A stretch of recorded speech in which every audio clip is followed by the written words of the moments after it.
Good morning, good afternoon, good evening. Welcome to the A-Santamaría Association, a non-profit organization created in memory of my father, Antonio Santamaría. We are interested in honoring his legacy through psychoanalytic education and scientific study. And today we are honored to present Howard Levine's book. The agenda starts with an introduction, then a brief video, and then we will listen to our guests in alphabetical order: Alvarez, Dominique Scarfone, Elias Rocha Barros, Gabriela Legorreta, and Patrick Miller. Then we will have a 10-minute recess, and when we return, the word is yours. So feel free to share your thoughts, all of which enrich our experience together. I'm going to give the word to Fatima, the director of the Clarity team, to say some technical advices. Hello, everybody. Welcome. If you could keep your microphones closed, that way we can listen to the speakers. And then at the end, we will be able to participate, all of us. Thank you very much, and enjoy the session. And thank you, Fatima. Over to you, Howard. Well, first, let me say thank you very much. I mean, it's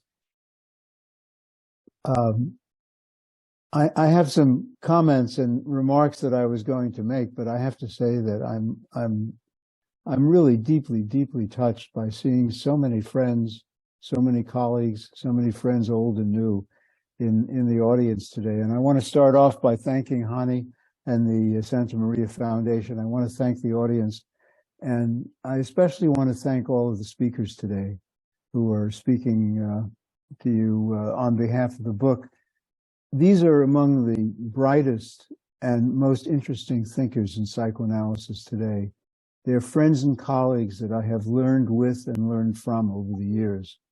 And it is a very moving and touching moment for me to have them here with me at this moment.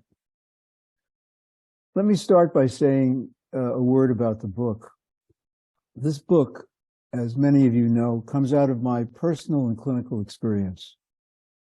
It reflects my attempts to understand and make use of what I've been taught, what I've experienced, to use and learn from that experience, to extend my understanding of psychoanalysis beyond neurosis to the broader categories of patients and conditions that we encounter today in our consulting rooms.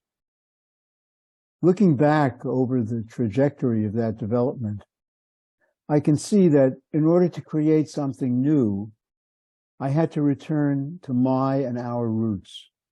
In Freud and all that he indicated, but did not have time to develop in his lifetime. And in the confluence of the work of authors such as Bion, Winnicott, Andre Green, the leaders of the Paris Psychosomatic School, the Baranjays, Nino Ferro, Franco Damasi, Riccardo Lombardi, and many, many more. In trying to integrate and make use and sense of their thinking for myself and my patients, I hope that I have created something that will be of use to you and your patients. Let me say a few brief words about myself.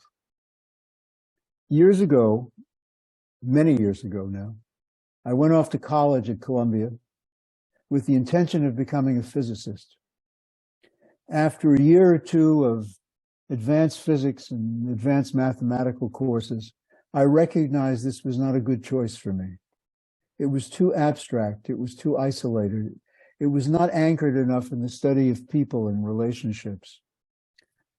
I had to take a required course, and I chose one in cultural and intellectual history with a professor by the name of Bernard Wishy.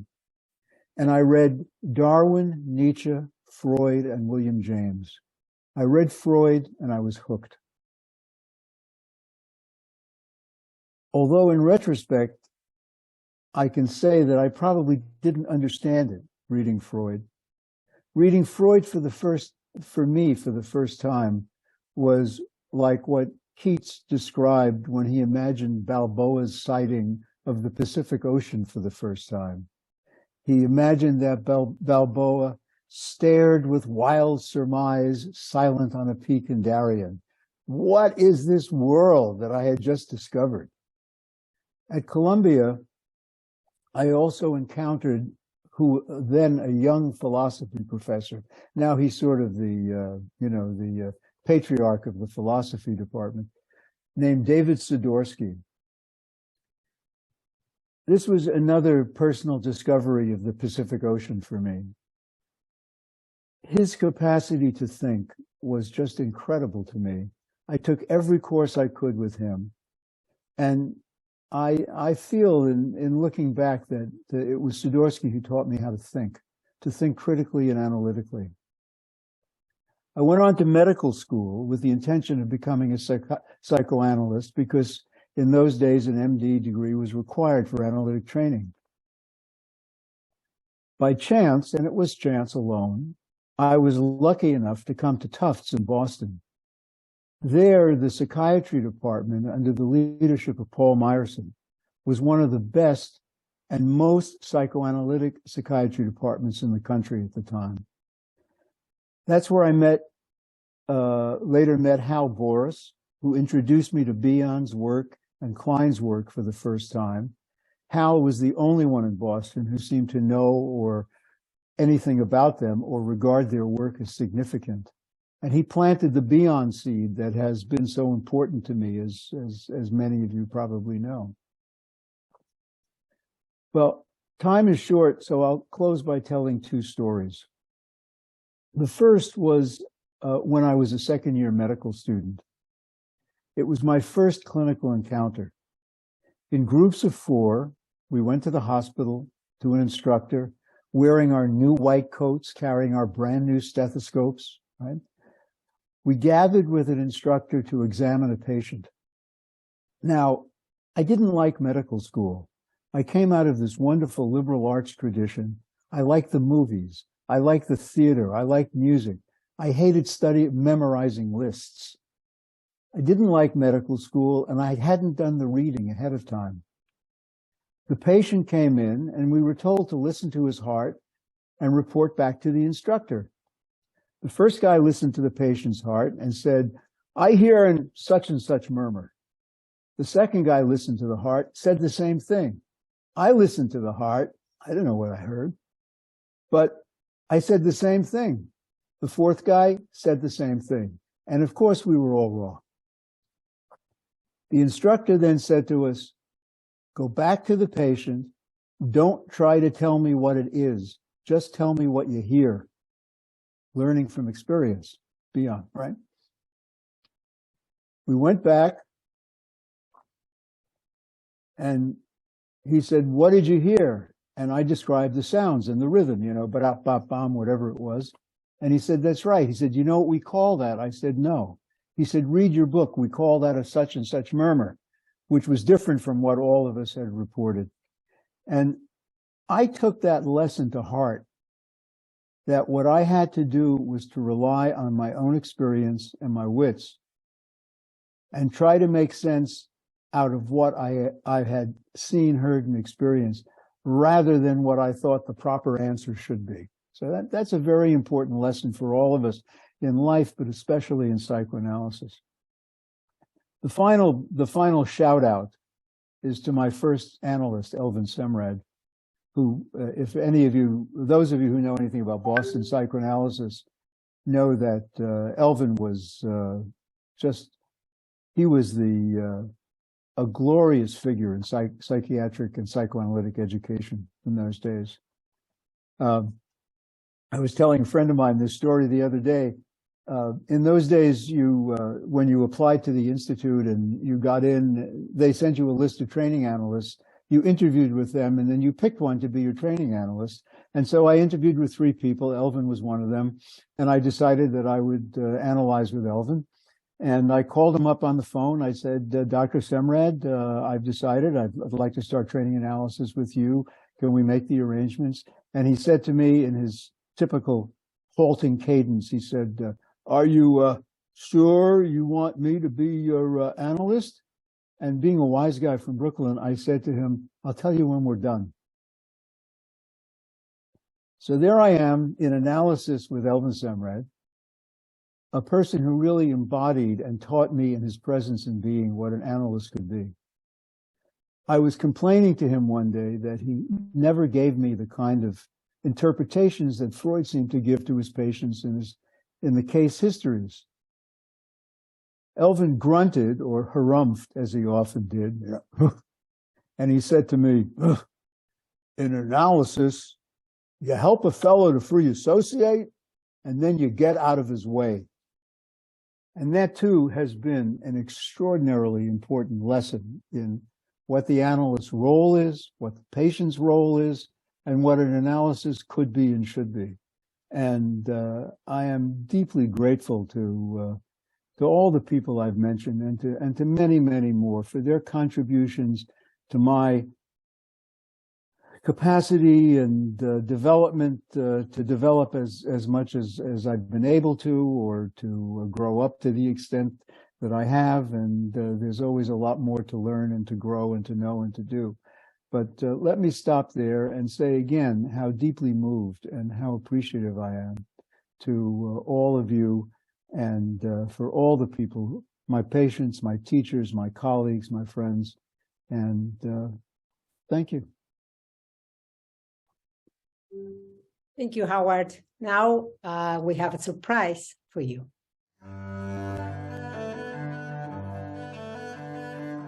Good morning, good afternoon, and good evening. Howard Levine came from a first-generation immigrant Jewish family in New York City and grew up in Brooklyn in the 1940s. He has edited and co-edited more than a dozen books. His books are must-reads for all who seek a fundamental understanding of psychoanalysis. Lucid, powerful, and relevant, he shares a thoughtful and essential book with us today. Affect, Representation, and Language, Between the Silence and the Cry. I have always said in jest that if we mention all the books he has edited and co-edited before a scientific presentation, he wouldn't have time left to give his lecture. So today, we can skim over all the books. Editor of Adult Analysis and Childhood Sexual Abuse, co-editor of Psychoanalysis and the Nuclear Threat, Growth and Turbulence in the Container Contain, Unrepresented States and the Construction of Meaning, translated into Portuguese and Italian, The Wilfred Bion Tradition, Bion in Brazil, On Freud's Screen Memories, Engaging Primitive Anxieties of the Emerging Self, Andre Green Revisited, Representation and the Work of the Negative. He's the author of the book in French, Transformation of the Irrepresentable, Contemporary Theories of Cure, and editor of the Post-Bionian Field Theory of Antonino Ferro. Is co-editor of Psychoanalysis and Covidian Life, translated into French and Portuguese, Psychoanalysis of the Psychoanalytic Frame Revisited, a new look at Blecher's classical work. Coming soon, co-editor Autistic Phenomena and Unrepresented States, and editor of the Freudian Matrix of Andre Green, Towards a Psychoanalysis for the 21st Century, and On the Destruction and Death Drives by Andre Green. The books he has edited and co-edited cover such rich and varied topics. It's as though they abide by what Jorge Luis Borges once said. I never look for topics. I let topics look for me. I sometimes ignore them, but if they're persistent, I give in and write about them. Psychoanalysts are never alone when they work. nor are they when they write. Many inspirations surround us. The secret lies in which models for inspiration we choose, like Virgilius, prepared to traverse the pleasant or daunting circles of the experience of writing.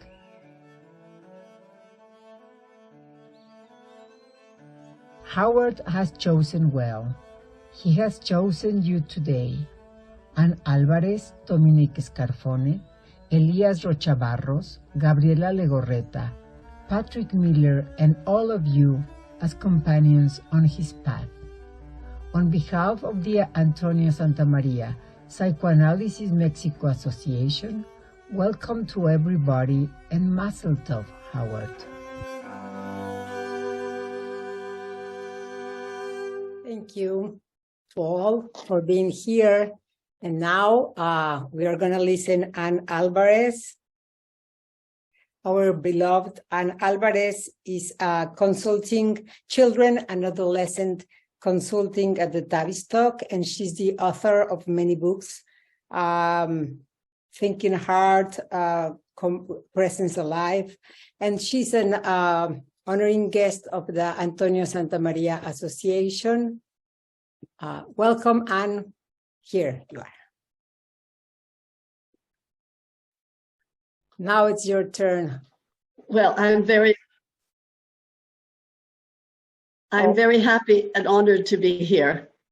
I think that Howard, actually, I hadn't known he'd been studied advanced physics, but I think he's the advanced physicist of psychoanalytic theory. So I'm delighted to know that fact about him, because I think this is a really brilliant book, as are his others. I think that what Howard has done is to take in this book his concept of unrepresented states and take a close look at its implications for the main pillars of the psychoanalytic stance: subjectivity, representation, epistemology, truth, the analyst's authority, trauma, thinkability, and the soma. He is tackling the big issues, and the book is intellectually ambitious and, as I said, brilliant. It works from the bottom up via clinical material and from the top down via psychoanalysis, earliest theories and concepts. His respect for and dedicated scholarship into Freud's thinking is matchless, as is his skill at building bridges with contemporary thinkers. Yet the originality of his own thinking is strikingly bold. He reminds us that he has thus previously identified two tracks of psychoanalysis, the original archaeological one and the newer one of what he calls transformational analysis. He reminds us that Freud said hysterics suffer from reminiscences, but the iller patients we are seeing nowadays suffer even more from, and I'm quoting, that which was never clearly experienced as part of an integrated self and articulated to begin with. He associates the latter with unrepresented or weakly represented states that are too often the result of cumulative or massive trauma. He points out that words connected with such states do not function symbolically to represent. Instead, they function as acts, or as he says elsewhere in the book, representations. That is, there are attempts to communicate these states, often through a communicative type of projective identification, and this leads Howard to stress that this book reflects throughout the modern move from a one-person to a two-person psychology, an intersubjective perspective. There is a fascinating account of the treatment of a very ill woman whose childhood trauma was mostly not representable. Howard gives a powerful example of how in one session, when she was very much better, he nevertheless feels great sadness about her lifelong deprivation and one irrevocable loss of his own. She talks about how no one did, nor was allowed even, to read to her, and he ends up telling her about the little Abner comics from his childhood. There is a warm moment between them, and he realized that he has been giving her that experience now, that he has, as it were, just read her a story. I think the idea that patients may have genuinely new experiences in their analysis is not always, even now, a popular one, but it does happen, and it deserves recognition and appreciation when it does. It is not only the trauma that is not represented in such patients, we have to remember, it is also the good, valuable, loving moments that have not been experienced sufficiently, and therefore not represented, that may also gain representation in the analysis. Preconceptions have first to meet with realizations before they can be conceived of. In discussing the epistemological situation, Howard points out that whereas the archaeological analysis looks behind the screen, the transformational analysis may have to build a screen. This, by the way, I would add, may involve helping some patients to forget rather than to remember. As he quotes Roussillon, meaning may have to be produced rather than revealed. It is a construction, but Howard's further point is it is always a co-construction where the context is another person who is sharing or even carrying the experience for the patient, for the self. After this, the book goes on to address the by now pressing issue of the analyst's authority, the problems of suggestion and seduction in relation to this constructive element in analytic work. He asks, to what extent do processes of subjectivization in life, as well as in analysis, ever fully free themselves from the imprint of the object and of internalizations? He answers with the idea that there must always be left an element of imitation after internalization and identification. But I would add that it also depends on the nature of the identification. Where the identification acknowledges the otherness of the teacher, we might think that the self's agency is more likely to remain intact. I heard on the radio the other morning a discussion of Wilfred Owen, the great First World War British poet. He suffered at one point from shell shock and was sent to Craiglockie, the famous hospital for traumatized officers near Edinburgh, where he met Siegfried Sassoon and Robert Graves. Both of them began to recognize his talent and frequently offered suggestions to improve some lines in his poems. He often accepted the advice, but he also often didn't, in spite of his longing to be accepted by them as a member of their class and their literary stature. He managed always to stay true to his poetic self. The chapter on the analyst's authority also has a very interesting clinical example where the patient accepts and understands an interpretation that she is mean to her children when she feels envy of them getting better mothering from her than she ever had from her own mother. The problem is, she says, she doesn't know how to use this interpretation. So Howard goes ahead and shows her by making a few suggestions. One is that, for example, she could try to recognize the fury mounting inside her and then perhaps fight with herself and hold back the fury and the meanness. I am reminded of a patient in the book that was edited by Howard and David Powers, Engaging Primitive Anxieties of the Emerging Self, where a patient says to her analyst, after a moment of realizing what analysis had to offer in terms of opportunities for change, but I don't think I have the equipment with which to use this opportunity. Well, she sounds like someone with whom we have to help build the equipment. And as Howard has shown, there are ways.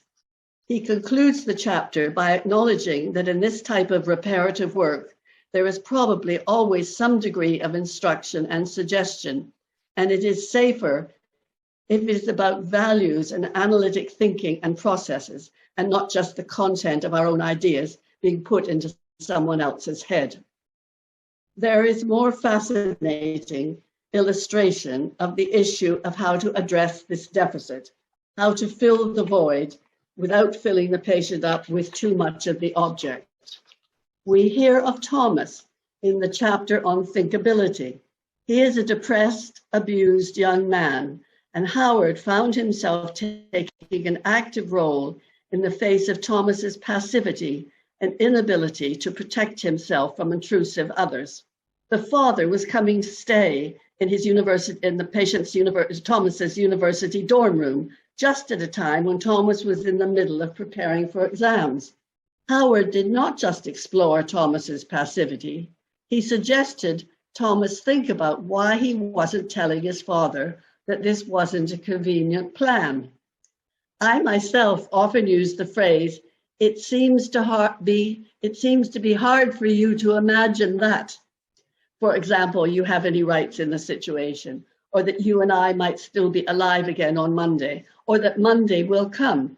There's another moment when Thomas is dreading a trip to the West Coast to stay with his mother, where he will be stuck in a somewhat remote suburb. And Howard points out that he has a car, loves backpacking, and could visit any of the great national parks on the way across the country if he took his car.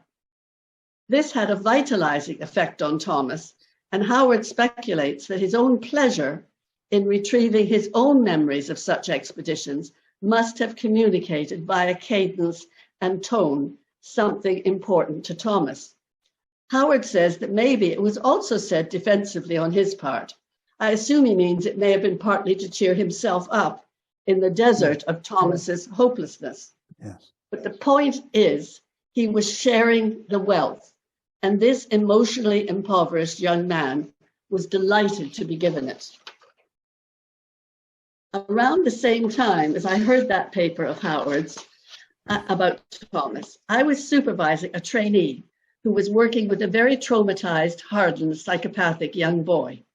He was in danger of killing his younger brother with his attacks, and once, when his adoptive mother pointed out that he had been smiling when he attempted to strangle his brother, he had replied, "That's what the people who used to hurt me did." His sessions were filled with violent battles between warring armies, and his side always won viciously. But this day was different. He had recently begun to soften a little, and he said today he was not going to make a battle scene, he was going to build a campsite. He said excitedly that he and his family were going on a camping trip next week. So together they built the campsite, he and the therapist. The boy insisted on putting a guard at the entrance to the camp. The therapist protested, saying, "But this wasn't a battle scene today." And Alex replied that there might be predators in the woods outside. So they agreed to compromise. But then, when the camp was finished, the therapist realized that Alex had no idea of what to do or what could possibly take place at a campsite. He then made a suggestion. He said, "Well, suppose we imagine that there's a lake over there. We could go for a ride in a canoe and maybe look for buried treasure along the shore." So they did in the session. In fact, the therapist is a keen kayaker and had been out the other day with his younger son looking for buried treasure along the banks of a river. He had, in fact, previously planted some buried treasure there for the little boy to find. I imagine he was having a happy memory, which, like Howard with Thomas, he wished to share with his patient. Alex jumped at the idea, and the session was very different from all those that had preceded it. I have said that Howard's ideas are brave and bold, but it is important to note that when they are put into practice, they are used with extreme care and judiciousness, and this book of exploration is testament to his huge respect also for the pillars of received wisdom of the psychoanalytic undertaking. And congratulations to you and to all of us for having it. Thank you very much, Anne. Now, I'm going to present Dominic Scarfone. I don't see you, Dominic, so raise your hand. Oh, yeah, I see you. Here you are. So Dominic is a medical doctor, is honorary professor at the University of Montreal, member emeritus of the Psychoanalytic Society of Montreal, and honorary member of the Italian Psychoanalytic Society. He taught psychoanalytic theory for more than 30 years in the university. He recently retired from his practice as supervising analyst at the French branch of the Canadian Psychoanalytic Institute, a former associate editor of the International Journal of Psychoanalysis. He published extensively, contributing numerous book chapters and more than 70 original papers in peer-reviewed journals internationally. Books published in English: The Unpast, The Actual Unconscious, La Planche, An Introduction. A forthcoming book bears the title The Reality of the Message, and co-edited of Unrepresented States and the Construction of Meaning with Howard Levine and Gail Reed. Welcome, Dominic. Thank you, Hani. And Howard, I first want to say how touched I am to have been invited to comment on your book, which I already had the privilege of commenting prior to its publication. And my blurb on the back cover of your book could be just read again, and I would subscribe to everything I say there. But today I just remembered the very first moment that we met. I think it was in Montreal at the International Conference on Confidentiality, and Christopher Bollas had just spoken, and I think I made an intervention, and you came to me saying how much you agreed with what I just said. And from that moment on, I think we never stopped having a dialogue together. So I'm very happy to have one today. Your book is outstanding in many ways, but I think that what strikes me most personally is the fact that you are one of the rare authors who have really read in many different analytic cultures and idioms, and who has this concern of bringing together the most lively aspects of psychoanalytic thinking, regardless of the school of thought, and therefore all the opposite of a chapel mentality that so often plagues psychoanalytic endeavors. I am, of course, more interested in some aspects than in others, but everything is interesting. I was probably most struck by the epistemological aspect of your book, and not surprisingly, very attracted to one of the chapters, which is called the fundamental epistemological situation, which of course resonates immediately to my ears with Laplanche's fundamental anthropological situation. And I think it's not fortuitous that you chose this formulation. And I think that perhaps I would consider this not necessarily the chapter in itself, but the fundamental idea in this chapter as really a central fulcrum of your thinking, in the sense that your interest, and I am well placed to know your interest in unrepresented states and the work of creating meaning and symbolizing and mentalizing, which I think is really at the heart of the psychoanalytic endeavor. And in my view, this actually is something that goes back to Freud himself, in spite of what we sometimes are brought to think that there was an ancient Freudian form of psychoanalysis and that has been superseded. I think of psychoanalysis more as a self-digging discipline where we never stop going back. And I think you said something in that direction in your comment, in your introduction today, that we never stop digging again our psychoanalytic heritage and finding new pathways in this dense forest that is Freudian thinking. And of course, with the help of other authors who have done this work of reading and rereading Freud and of trying to extract novelties from this heritage. So I think that the fundamental epistemological situation which you present in this book, and it's followed by the chapter on the problem of truth, and I think that these two chapters are very closely connected.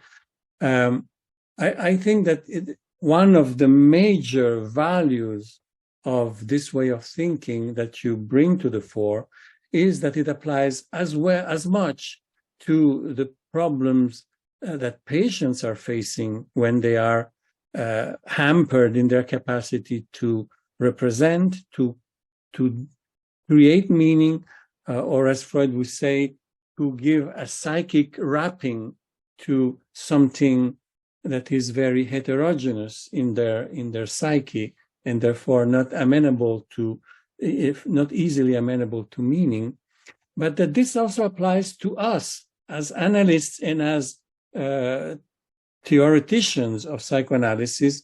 We are, in fact, faced with the same kind of problem, the same kind of request for constructing meaning, in spite of the fact that we know that we will never completely exhaust the nucleus of heterogeneity, of alterity, if we want to use another word, and therefore that there is a kind of resonance between our clinical work and the work that we invite our patients to do with us, and the work that we do when we sit at our writing table and try to reflect on what we are doing and what we can understand of the processes of the mind. And I found that there is one word in your book that struck me and I think it should be really highlighted and perhaps exploited more, and I invite you to do it, and I will probably myself use the word because it resonates with in many ways that I think of psychoanalysis, and it's the word catalytic. You at one point say that the analyst is not someone who delivers the truth, but analysis or the analyst plays a catalytic role for the workings of the mind of your patient. And I heard you earlier recount this story with your analyst who said to you, you help the patient freely associate and you get out of the way.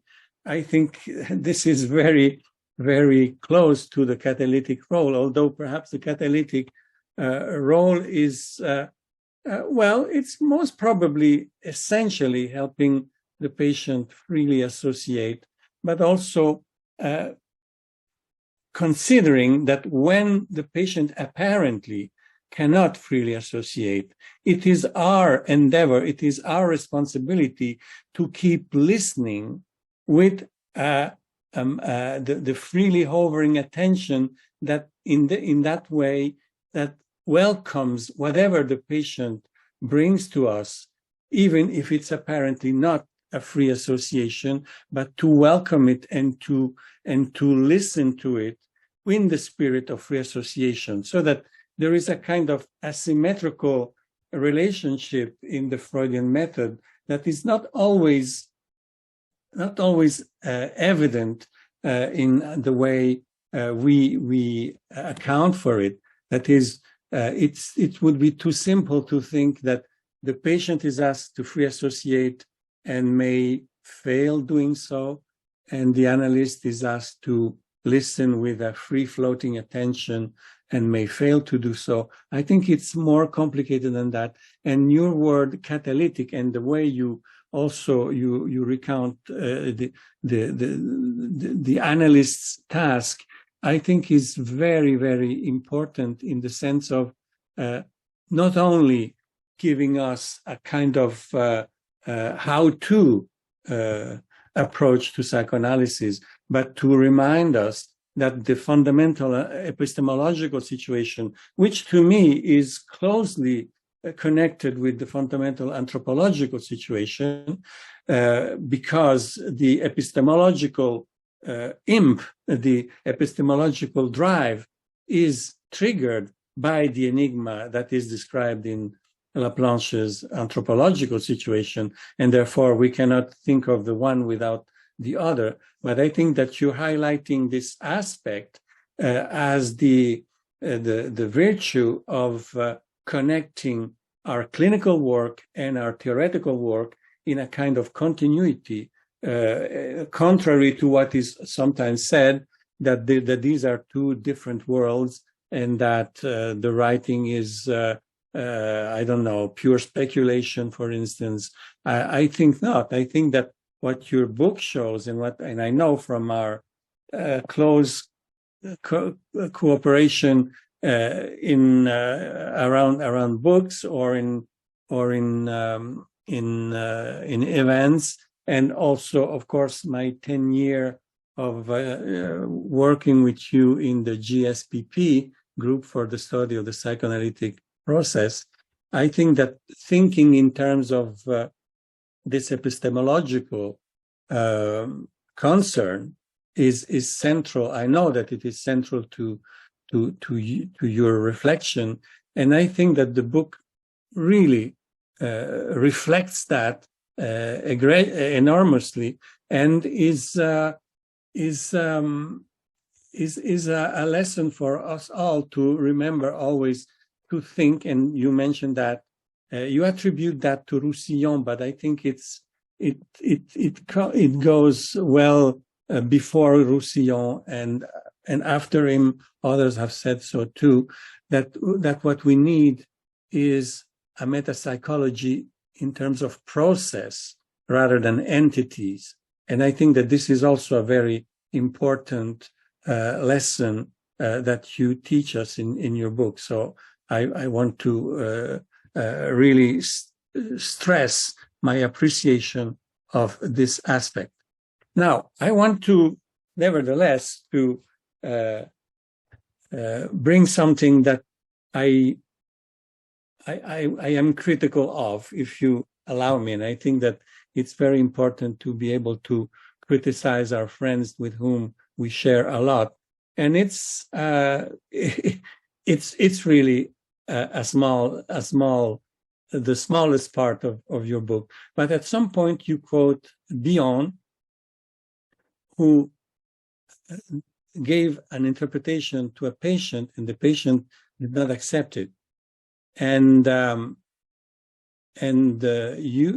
Bion told to him, "Oh, you may not accept it now, but perhaps in the future you will agree with what I said."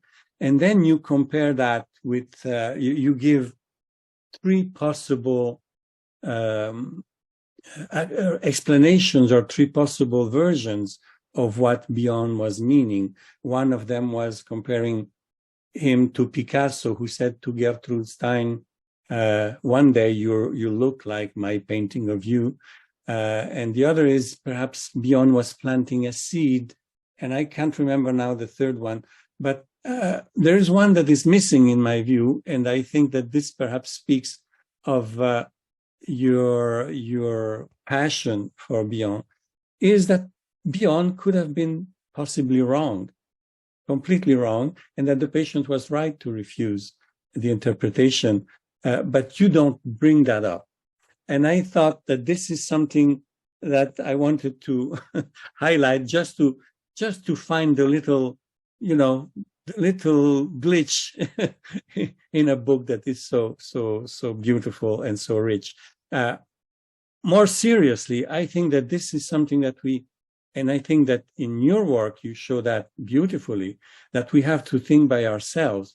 and therefore that we must be able to also criticize and contradict even our most admired authors. And I think we don't see that enough. And I include myself in that. For instance, I haven't written a paper with a critique of one of my favorite authors, who is Jean Laplanche. I sometimes indicate a point or a secondary point here and there, but I think that we have to do that in order not to recreate what these great authors have tried to avoid, that is just adoring and accepting everything uncritically from Freud, and that this applies also to our favorite post-Freudian authors. And I just wanted to tickle you with this in order to perhaps later have a conversation around it. But at any rate, what I want to state again is I think that your book is really at the forefront, not only in terms of its contents, but in terms of the method of thinking, of the spirit of your thinking, that is really what we need today in order to keep psychoanalysis alive. And of course, the bridges that you build between various cultures and continents in psychoanalysis, I think this is something that I haven't seen very often. I think you do it more than most of the people, of the authors that I know of. And I want to also highlight and thank you for this as well. So congratulations, my friend. Thank you very much, Dominique. Now I see Elias.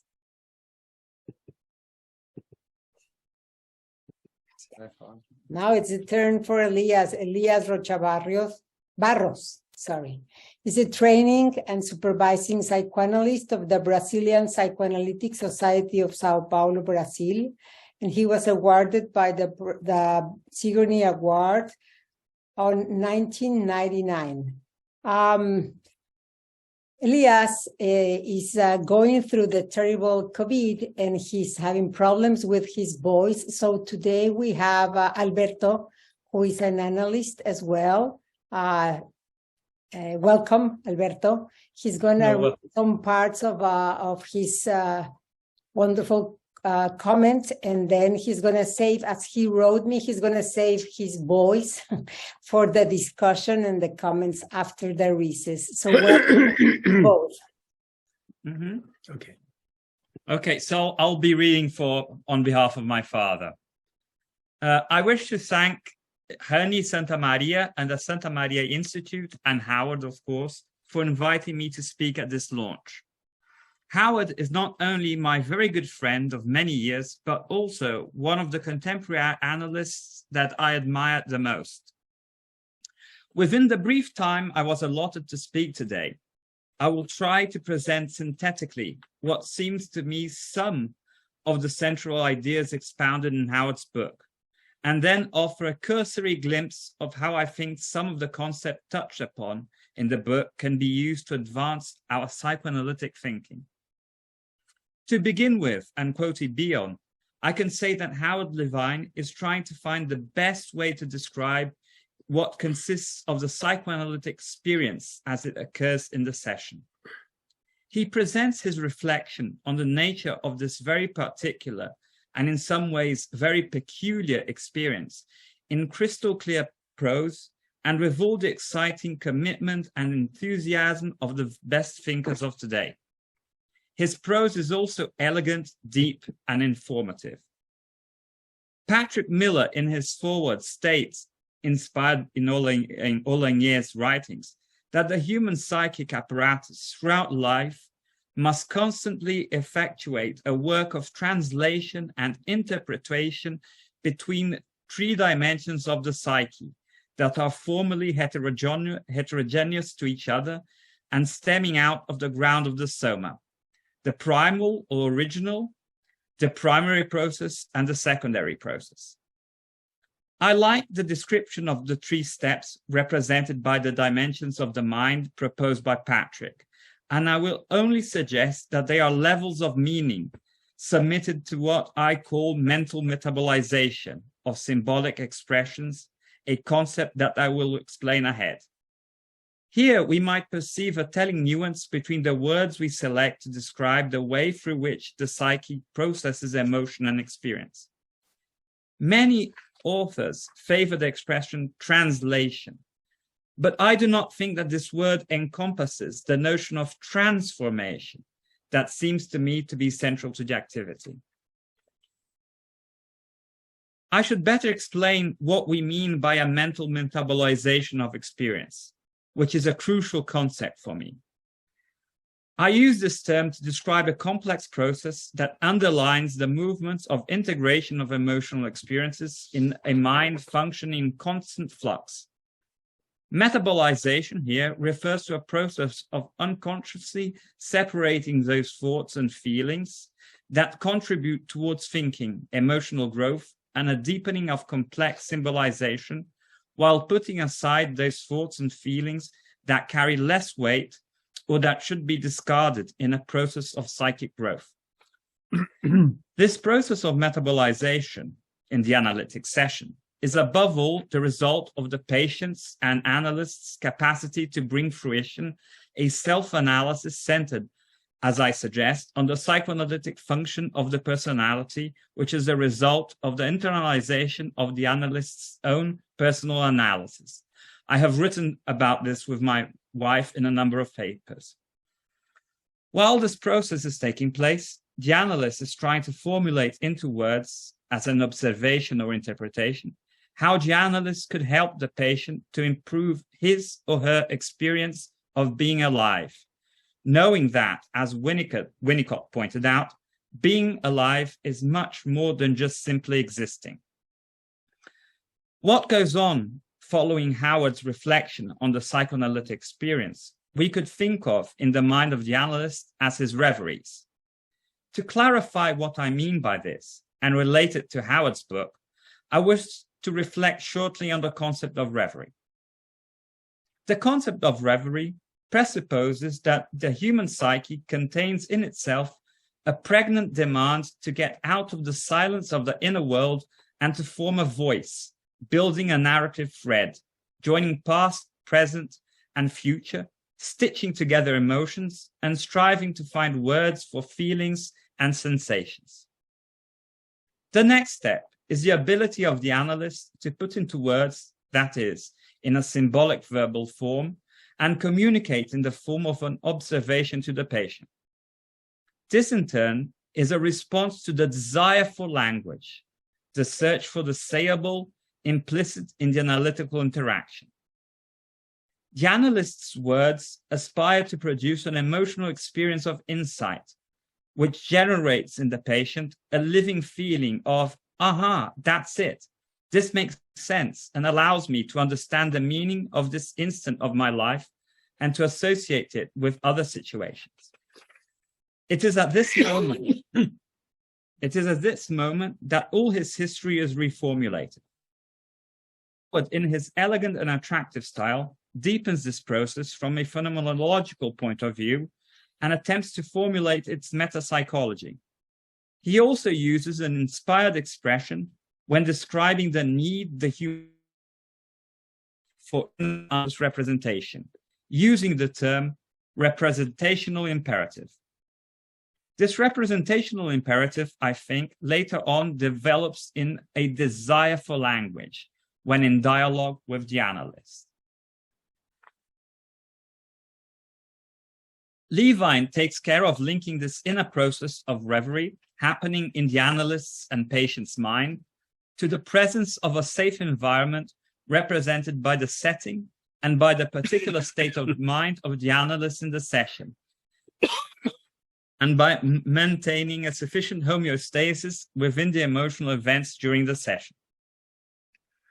As a side comment, I think it is important to emphasize Howard Levine's use of the word homeostasis, which is basic for the maintenance of life, both physically and mentally among us humans, to maintain a reflective capacity.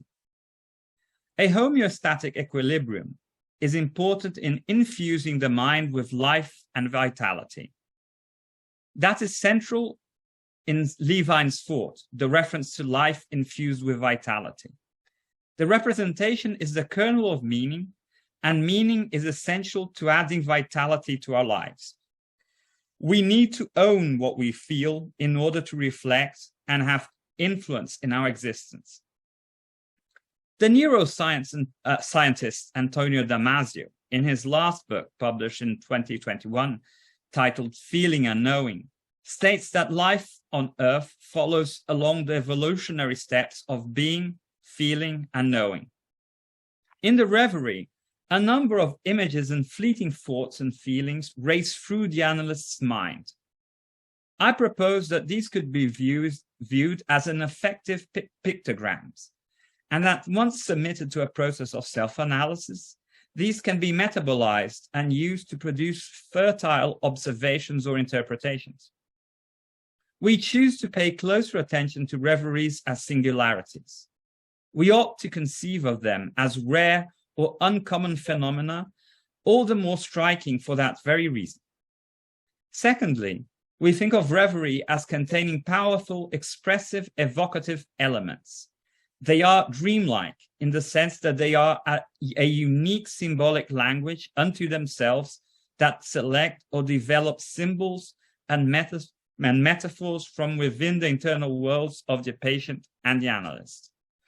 Howard writes, and here I'm quoting him, "Representation reflects the end product of processes of binding of raw, untamed psychic energies that, to the degree to which they are successful, will infuse a life with vitality and meaning, eventuate in the organization and structuring of the psychic apparatus, and allow for the emergence and functioning of the processes that govern psychic regulation and homeostasis."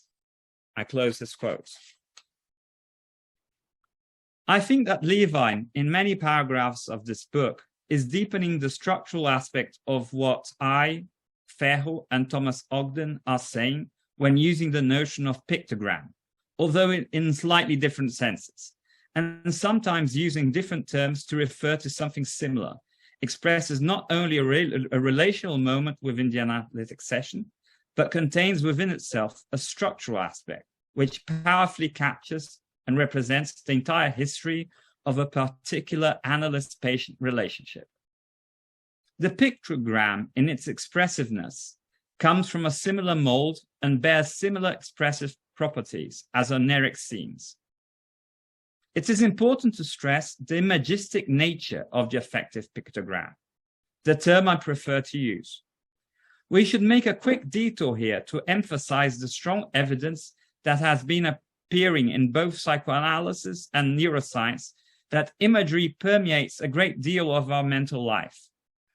In his 2018 book, The Strange Order of Things, Antonio Damasio writes, all mind is made of images, from the representation of objects and events to their corresponding concepts and verbal translations.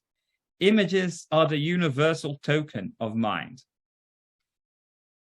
Damasio goes on to show how this tendency of the mind towards imagery and image making is also connected to the mind's penchant towards narrative and storytelling. In turn, these narratives will be responsible for connecting different areas of affect, experiences, memories, and creative imagings. My idea of the affective pictogram is very close to this idea of a process of mapping out in the internal world and making connections between different mental functions, affects, memories, experiences, emotions, towards the construction of certain narratives built on imagery. As psychoanalysts, speaking of unconscious process of mapping out, organize themselves in kernels of meaning. These kernels form a kind of template or blueprint which attribute meaning to emotional experiences in their constant process of metabolization. Howard develops important ideas in chapters 2, 3, and 7 regarding this process of mapping out and making connection between mental functions, emotional experiences, and memories in the lives of patients and of us all. Psychoanalysis needs not only amplify its understanding of the meaning of the interactions that take place in the intersubjective domain, but also to relate to other fields of knowledge in order to deepen our understanding of the human being's mind and of our relationship with nature and humanity. Elizabeth, my wife, and I, we feel particularly helped and influenced by Levine's notions of the functioning of the analyst's mind in the intersubjective relationship that takes place in the analytic room. I wish to quote again a paragraph from Howard's book. He writes, and I quote, "No matter how they are spoken of, these interactions of analytic theory have begun to shift from the conception of a universe of presences, forgotten, hidden, or disguised, but therefore finding, to a negative universe, one of absences or voids, where creation rather than discovery of missing content and structure becomes of necessity part of the cure." And I close the quotation. Howard is proposing here a new route for the development of clinical research and practice. This route might be known to us who follow closely the development of the thinking of Levine, Brown, Ogden, Civitaresi, Ferro, and some others, but remains not yet taken as seriously as it should for a great number of analysts. Elias Rocha Barros and I presented in Italy a paper titled A Refoundation of the Concept of Countertransference, Reverie.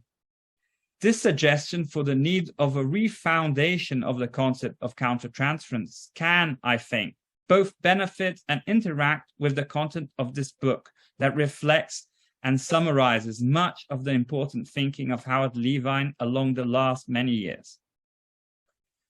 I will try to show how I see we can work more profoundly with the understanding of how reverie works, starting from what has been evoked in the mind of the analyst. But before, I will quote again Levine to support this idea. Opening quotations.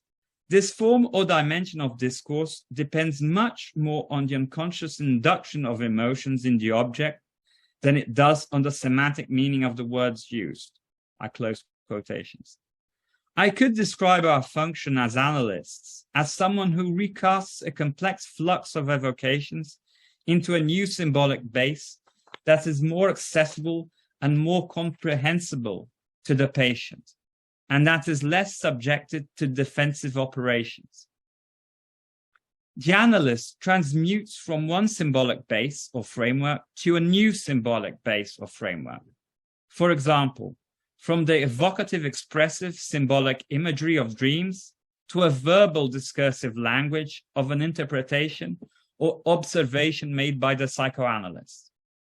And by doing so, the analyst amplifies and broadens the spectrum of meanings and feelings available to the patient. The interpretation brings forth or forges anew a range of connections between affects and affective networks that were previously non-existent or unavailable to the patient's consciousness. This presentification, the bringing forth or forging anew of affective interconnections, makes visible something that wasn't present to the patient's unconscious mind. And this can grant us access to the patient's unconscious fantasies and beliefs, which constitute the nuclei of meanings that organize the patient's feelings and conduct, as is abundantly described in Howard's book. I think I have given an idea of how important Howard's thought for modern psychoanalysis is, and how his ideas can be used to advance knowledge about the interactive functioning of the pair analyst-analyzant. To finish, I will repeat what I said in my endorsement, how Levine is at the forefront of psychoanalytic thinkers at work today. And as a Brazilian and South American, I say that his influence has been huge in our region. Thank you all very much, and thank you, Howard. Well, I want just to thank Alberto for reading in a way that is much, much better than I could do due to my accent. And I just want to finish by congratulating Howard. And then I will take part in the discussion that follows in the way I can help. Thank you very much to all. Thanks to you, Elias, for being here. Yes, Howard? Honey, can I interrupt to say Of course. we should all have a child like Alberto to speak for us when someone is needed. I agree. Yes. So thank you very much.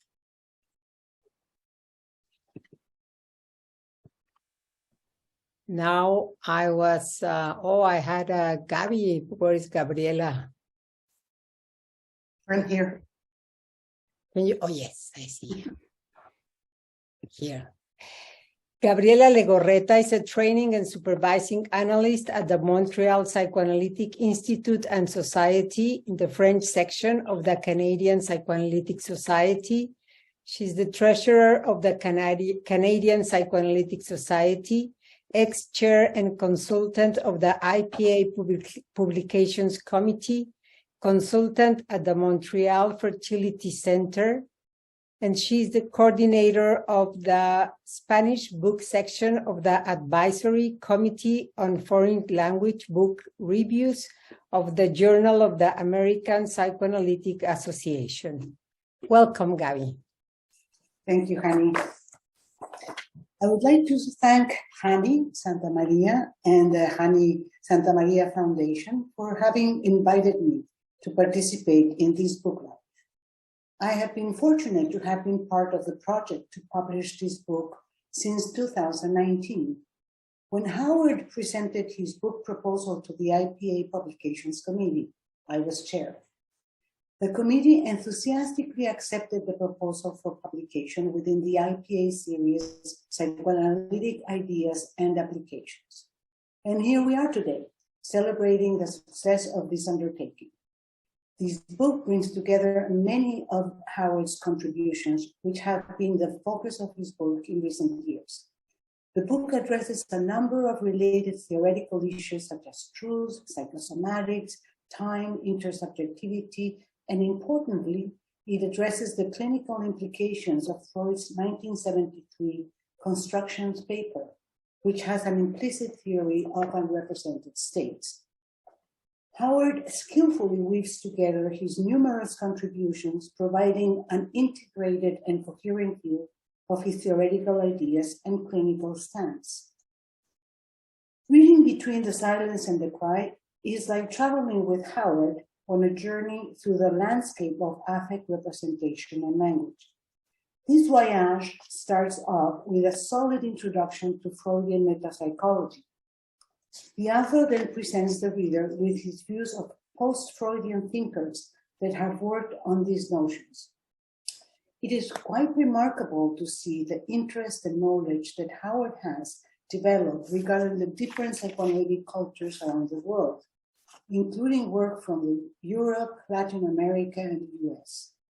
One can see him dialing with Pierre Aulagnier, Wilfred Bion, the Baranges, Laurence Kahn, André Green, Jean Laplanche, Michel Benizin, René Roussillon, Dominique Scarfone, Francis Tustin, Dermot Winnicott, just to mention a few.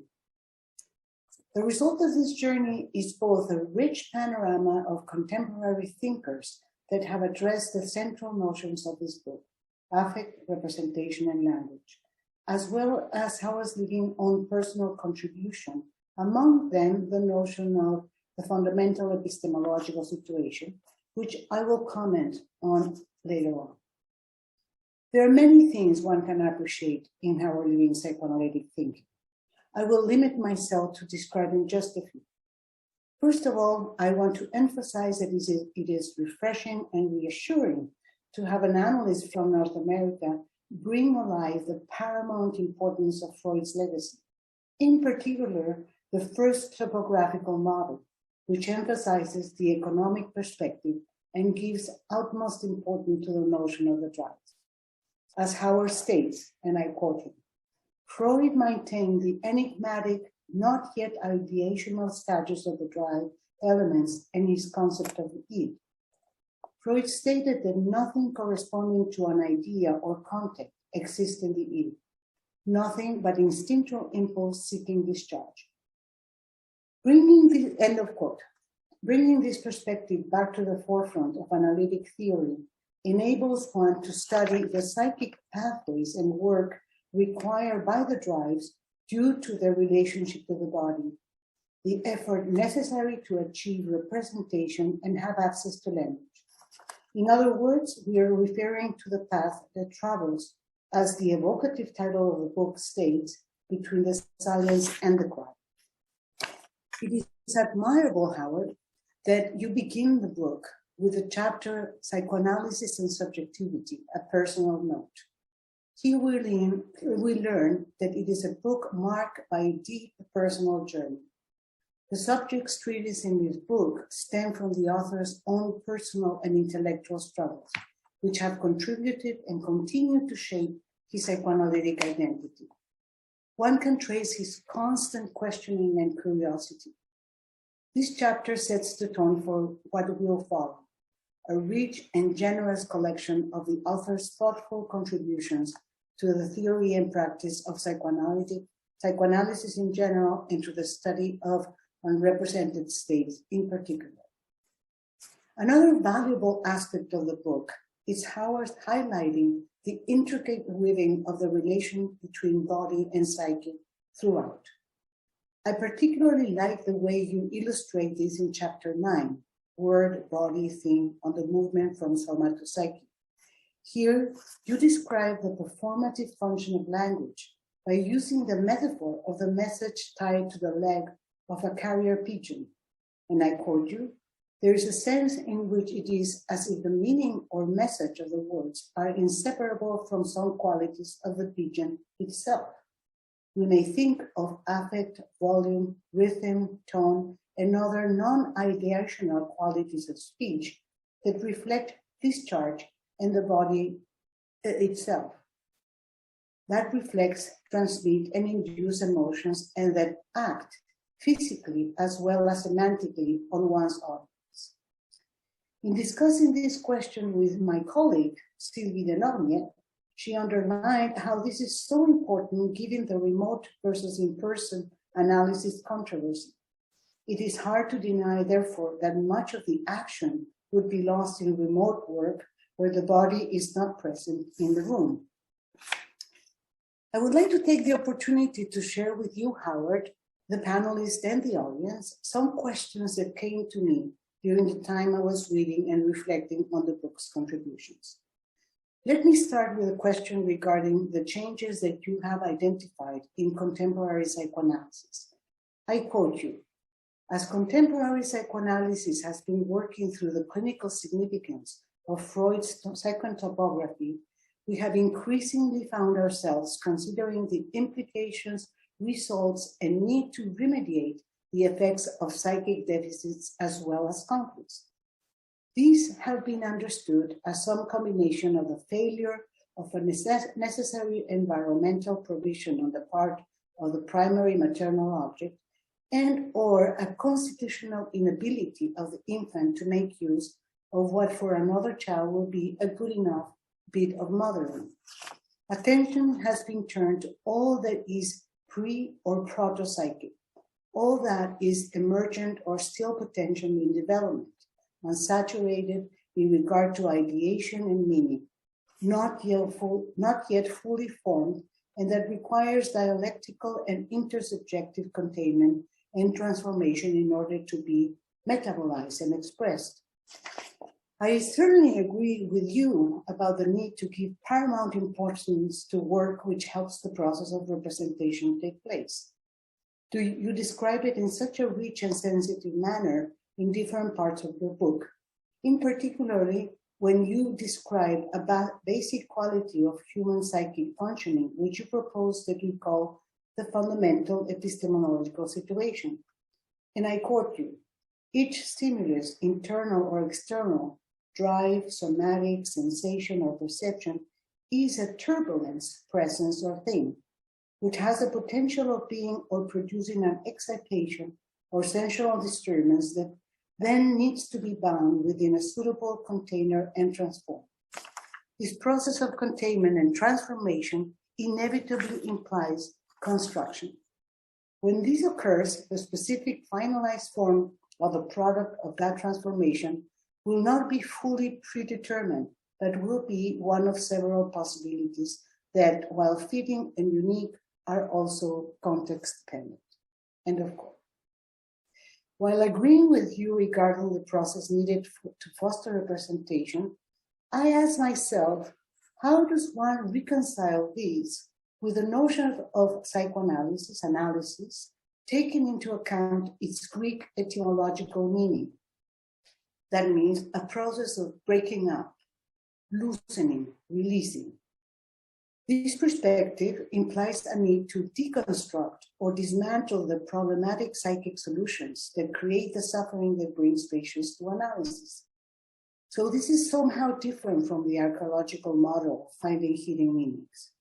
So from this perspective, the analyst's work, holding steadily to the difficult to sustain, evenly hovering attention position, is that of unfolding, unweaving, and deconstructing what the patient brings, giving the patient the opportunity to establish an awareness of the unconscious workings of the mind, as in the dream work described by Freud, and providing the person with the opportunity to weave new, freer, and richer constructions or translations in Laplanche terminology. The unweaving involves a distressing yet necessary experience of disquiet following from the blurring of the boundaries of conscious and unconscious. From this perspective, I wonder what you think about the notion of resistance in the path between the silence and the crime. Is the working through of the unconscious resistance integrated into the intersubjective process you describe of helping to bind drives and forces with a suitable container contained? Do you think that once the person has acquired and or strengthened their psychic capacities to represent, they can shift to the original coded analytic method as I just described? Do you see these as a back and forth? And what about the notion of affect? Is it central and it's a focus of the book? The title, Affect, Representation, and Language, testifies to its importance. I believe it is in chapter 9, Word, Body, Thing, on the movement from soma to psyche, that you elaborate the most on the notion of affect. I would like you to help me clarify your thinking on this topic. Are affects considered by you as derivatives of the drives, or are they almost their equivalent? In the examination of Olagnier on this subject, you go along with the way she refers to feelings as being the visible part of an iceberg, and affect as the totality of the iceberg, which lies in the domain of the soma. I wonder if when you refer to the bottom of the iceberg, it actually refers to the continuous pressure created by the presence of the economic forces of the drive, and that once they reach consciousness, they become affect because they are experienced by the ego. In other words, once these forces become conscious, one can see them as having the capacity to produce affect, that is, to have an effect on the person which is experienced as affect. I would like to end by highlighting one of the quotes that I particularly enjoyed in the chapter, Making the Unthinkable Thinkable. And I quote, "My hope is that my description may remind some of you of real analytic life and how humans behave the way a good play or novel might, in doing so, may help you negotiate a useful path in the future encounter with a patient." I want to thank you and congratulate you very much, Howard, for having given us the opportunity to have access and study your rich contribution on these important subjects with such important clinical implications that I'm sure will be of great help, and they're already of help to all of us. Thank you.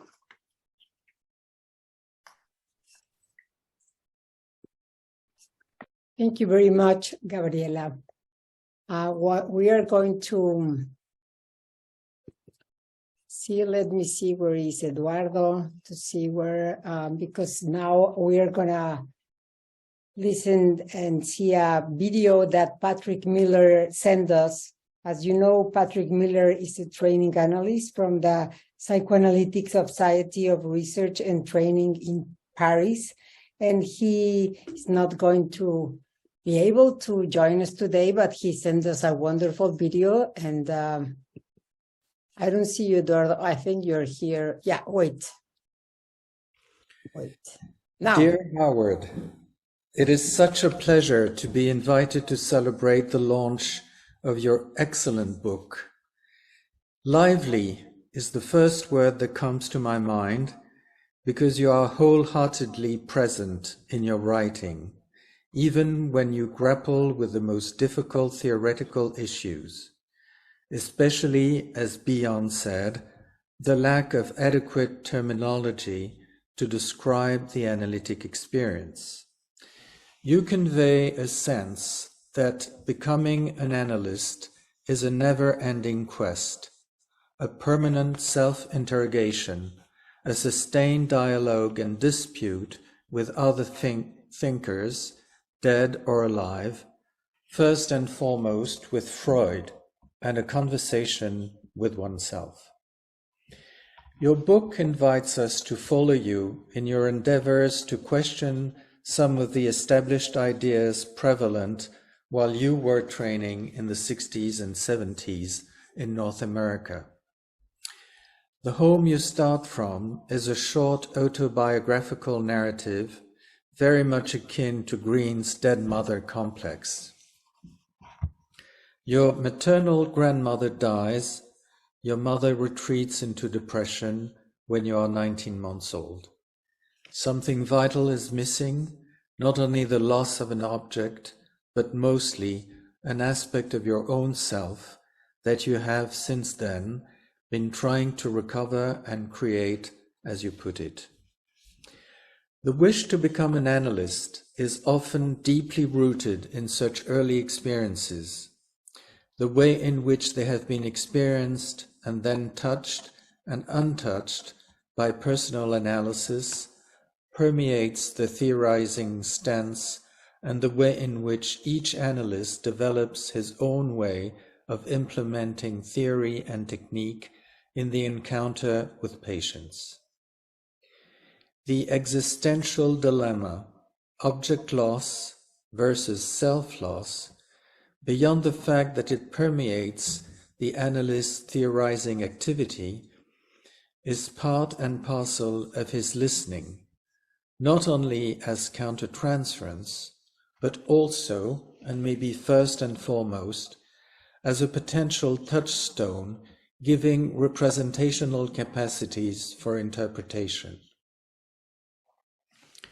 Provided that it is allowed to come spontaneously to the analyst's mind and wording, and not used as a technical tool.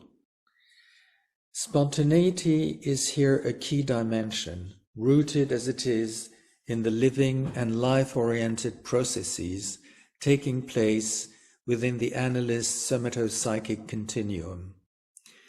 When a patient comments about a look in your face, you tell her, in case it would prove helpful to her, that your thought was about how painful and irrevocable life's losses can sometimes feel and be. In this case, your intervention is not a self-disclosure. You aim at not denying the analysand's perception. The implicit theoretical stance is something actually showed on my face, the reflection of a complex set of internal psychical events. I'm not going to say, you have imagined this, it's only a projection. You don't share with the patient the specifics of your personal history although I guess that you believe they have been conveyed to her in a form unknown to us. The important point is not to deny the patient's perception and then bring the rest to a more universal standpoint, sharing something that is common to human beings' emotional life. An acknowledgement that something of an inter-affective and interpersonal experience has taken place in the here and now of the session, something that goes against the repetition of early traumatic events in the patient's psychic life, something that may suspend the usual defense mechanisms and open up a possibility for a new beginning. Truthfulness and spontaneity are tantamount to questions of vitality. An analytic false self is actually damaging to the process. Early trauma is center stage in your thinking and listening, but you refuse to simplify the issue by an easy dichotomy between drive and fantasy-related pathology and trauma-related pathology. Instead, you remind us that Freud's position on the topic was far more complex. For him, repression itself can be described as a reaction to trauma, indeed as an elementary traumatic neurosis. The notion that repression might be a reaction to trauma, an elementary traumatic neurosis, may help us reconsider the drive theory in its relationship to what Green was calling for, a general theory of representation. The issue of unrepresented states, central to your book, can be worked through and better understood from that perspective. Freud's conception of the drive as an elementary form of psychic expression, resulting from a demand made upon psyche due to its relation to the body, seems to indicate that the traumatic force lies in the endosomatic excitation. In that perspective, the origin of trauma is essentially internal. If the elaborative trajectory of the drive cannot happen without the qualifying action of the maternal object, then the drive transformation implies an overlapping of internal and external. We could say that the demand for psychic elaboration stems out of the necessity to make sense of the trauma. The absence of the qualifying function acts as a negative trauma with dire consequences on the infant's representational capacities. This is what draws the line between neurotic and non-neurotic states and calls for what you name a two-track theory of therapeutic action, one that is archaeological and the other generative and transformative. The latter is not primarily centered on uncovering the repressed, because repression failed in its conservative task, but to help develop the patient's internal capacities that are needed to engage in the specific form of psychic work called psychoanalysis, and actually create a condition that will allow for a capacity for repression. You use a very telling image of a long pregnancy when you consider that an analytic process often begins and is maintained for a very long time within the person of the analyst. You eventually come to what you call a radical conclusion. What is at stake in the analyses of non-neurotic patients is, I quote you, the very creation of the psyche itself, end of quote. I'm not sure that I can entirely follow you in this demiurgic representation of the analyst's action and of the analytic process. Let's not forget Freud's citation of Ambroise Paré, whom he called a surgeon of ancient times. Je le pensais, Dieu le guérit. I bandaged him, God healed him. And actually there's a double meaning in French. Penser is both bandaged and thought. Quite consistent with Freud's representation of the analytic process as a pregnancy, where the analyst gives the impetus, the desire and the seed, but the baby is not created by him. It grows in the mother's womb according to the laws of nature. Even though we can assume that the mother's somatopsychic state has a say in the way the laws of nature make the fetus grow and how it interacts with its development. Nobody can create a mind, but the analyst can try and free the mind from hindrances that prevent it from growing and developing. In one of his novellas, Enfantine, French writer Valérie Larbaud writes, "Let me go back to where I was." Through what we call regression, and especially formal regression, the analyst's frame of mind and state of consciousness, modified by the demands of the analytic setting and stance, can facilitate for the patient to go back where he or she was,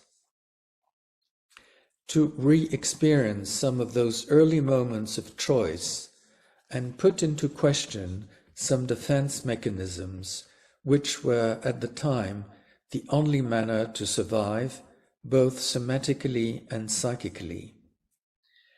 The analyst can accompany the patient back to where he or she was and enable new potential by creating a safer environment, allow some defense mechanisms to become obsolete, help to let them go by maintaining a sufficient homeostasis within the emotional events during the session.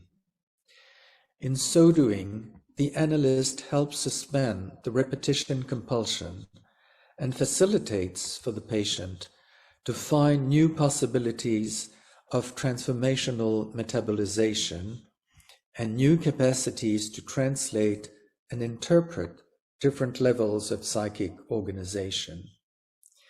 This comes close, although it is expressed in a different metapsychological language, to what you plead for, intersubjective assistance, as you call it, in dealing with and helping to relieve primitive agonies.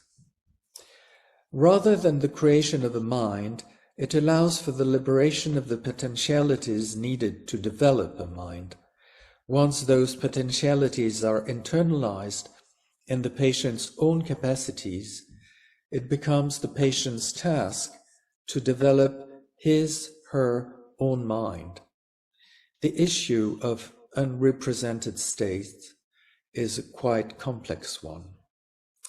Are those states unrepresented because they are lacking representation and hence need to become represented? Or do they belong to a dimension of representation that is alien in terms of the logics of primary processes and fantasies, or in terms of secondary logics and connection of word presentation with thing presentations? What seems certain is that they do not belong to the repressed unconscious, but rather to the unrepressed. You call for a necessary theory of frontier crossing from soma to psyche. But is there any such thing as a frontier crossing? Freud's theorizing of the becoming psychic is always in terms of gradual process and transformation, be it the drive theory or the conception of the id. Can we say that there is no representation or knowledge in the somatic dimension, or rather that they exist in a form that is unknown to us, and maybe not knowable as such, but from which our representational capacities are derived. As you point out, Bion himself thought that it is only a matter of scientific convenience whether or not a beta element or a bizarre object should be considered as thought. The alpha function as metabolizing capacity could not transform beta elements if it didn't have a knowledge of what they are made of, that knowledge deriving from a previous intimacy with beta elements' state of being. Beta elements in themselves are not the issue, but rather that in some instances they remain split off from an alpha function that can enable their transformation, given that it is a constant process and that beta elements are food for psychic life, if there is, in Bionian terms, a capacity for digestion. Does the analyst alpha function, or the drive-related transformational process in Freudian terms, transform the beta elements, unrepresented states, for the patient because the patient lacks that capacity? You mentioned Green's expression, tears in the fabric of the psyche, that are a consequence of traumatic disruption of psychic organization that can produce areas of psychic voids, decathexis, disintegration, or other discontinuities in psychic organization and functioning. As far as early traumas are concerned, the issue is not a rupture of a pre-existing organization or integration, but rather the great difficulty to reach a possibility for organization or integration. To pursue the textile metaphor, it is of no help to mend or patch over the tears in the fabric if the loom is dysfunctional and keeps reproducing the tears indefinitely. In terms of therapeutic goal, it is more efficient to help mend the loom and render it functional rather than constantly patch over the tears. Only when the loom functions well enough does the patient become independent from the analyst's mending abilities. The aim is not to repair or change the content, but to help modify and install new capacities for producing content, for weaving. Each psychoanalytic encounter reenacts some aspects of the primordial encounter between the somatic dimension and the psychic maternal dimension, in particular, the issue of a capacity to cathect a representational activity. What is needed to effectuate that cathexis, according to Pierrat-Aulagnier, is a quantum of pleasure, the shared experience of a pleasure associated with forming a representation. Many of your clinical narratives show us how, confronted with the patient's inner destructivity, you manage to eventually allow for that shared experience of pleasure in cathecting with new representational capacities, the nature of which is both bodily and sublimated and lies at the very heart of psychic life. Thank you, Howard.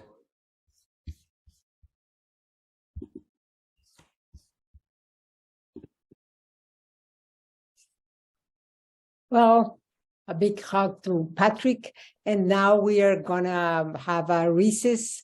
We all have a different time, so please do not turn your video and return in 10 minutes to continue with the discussion, please. Thank you.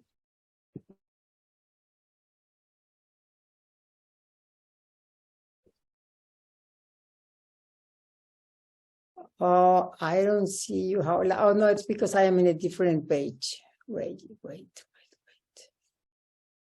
Yeah, I see you. So thank you for giving Howard the source of at least the next 5 books, I think, at least. So I'm gonna ask Howard to speak now. Oh, thank you, Hani, and really, thank you to all the discussants and commentators. And I am a very, very, very lucky man to have so many friends and colleagues with such acuity and depth. And we as a group today are very, very lucky analysts to have all of these thoughts brought to bear. I think that I was thinking with my editorial hat on that each of you has described what I hope will be your next book, and that I hope you will bring it to the Beyond Study series for publication. But you've also given all of us such food for thought and for really the development of the next 50 to 100 years of psychoanalysis. I mean, you know, with all of the talk of psychoanalysis being endangered and dead and so on, I think if we think about the issues raised and the discussion that we have begun today, or continued really, because everything that you have said is and everything that I've written in the book is really part of our long, ongoing, combined discussions and dialogues. This is the heart of psychoanalysis and our next series of tasks. I'll say a few things about some of the points that each of you has raised. In regard to something that Anne said, Anne talked about genuine new experiences within psychoanalysis. And what I wanted to emphasize is the term within, because the difference between what I'm trying to describe in working with these patients and what a number of you have talked about in the creation of new experiences is all and always done, attempted to be done, within the context of an analytic sensibility of the analyst. And the question is always, how does this affect the analytic process, hopefully for the better? So it's not just a matter of creating new experience. It's creating new experience in the service of the psychoanalytic process. And that is a very important constraint. So I thank Anne for that term, for that designation, genuine new experiences within the analysis.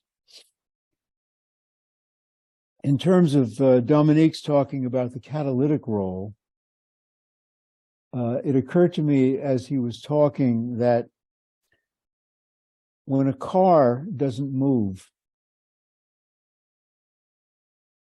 maybe the engine needs repair. You know, Patrick talked about the loom being built. Maybe it's maybe the engine's okay, but it's only out of gas. Or maybe the driver doesn't know how to shift into drive. So that there are different levels of catalytic intervention, some of which have to do with actual assistance in rebuilding something. If you want to, and that, of course, that's a metaphor, you know, if you want to use that metaphor. But I think Dominique's book for the Beyond series should be entitled, What is Free Association? Because in its simplistic form, the patient comes in and talks, and that's free association. Well, yes and no.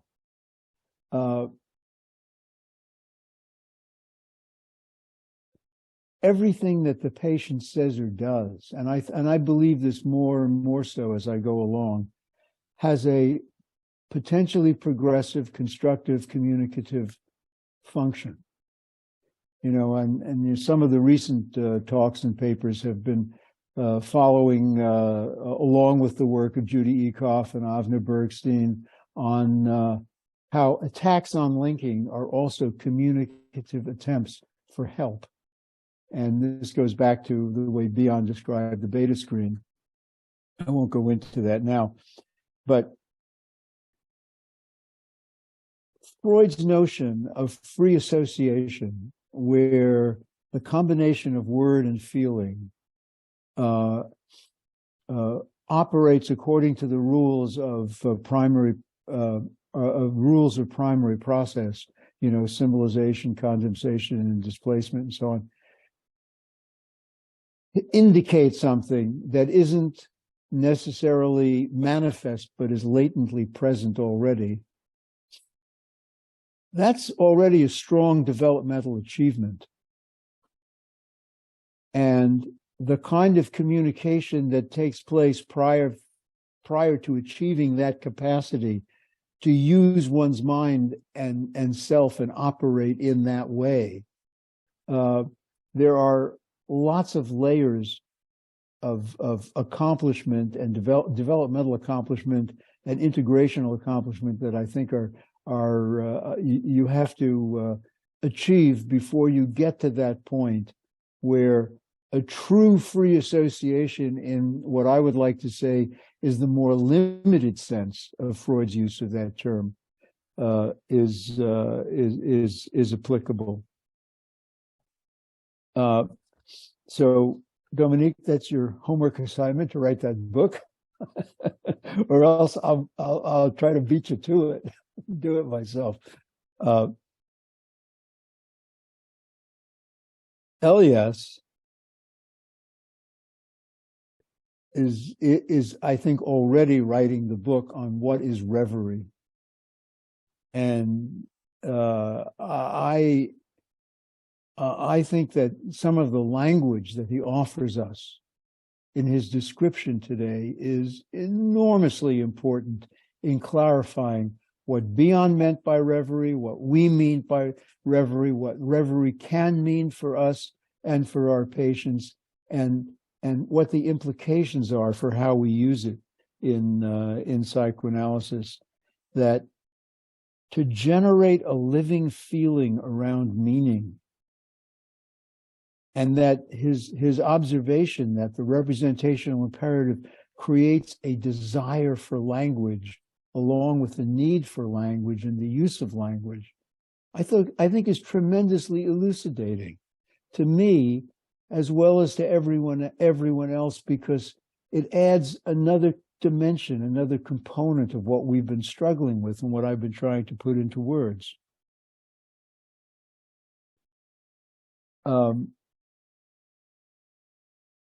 Gabriella's question about affect,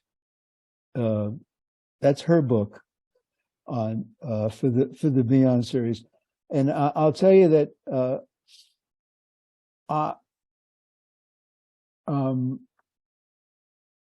there are two books that are in process. One is edited by David and Dolan Power on the body in psychoanalysis, and one is being edited by Beatrice Ethier in Paris on emotion, in which I have written essays that expand on the question related to the questions of affect, because in my reading of Bion talked about sensation that we can feel because it's sensate, that has not yet acquired sense or meaning, so that there's a kind of paradoxical play on words.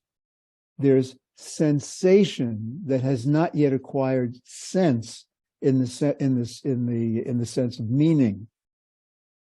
And so when Gabriella talks about the bottom of the iceberg as being forces that would be consistent with Freud saying that in the id, there are no representations or meanings, but there are only drive movements and cathexes. Those are just forces. And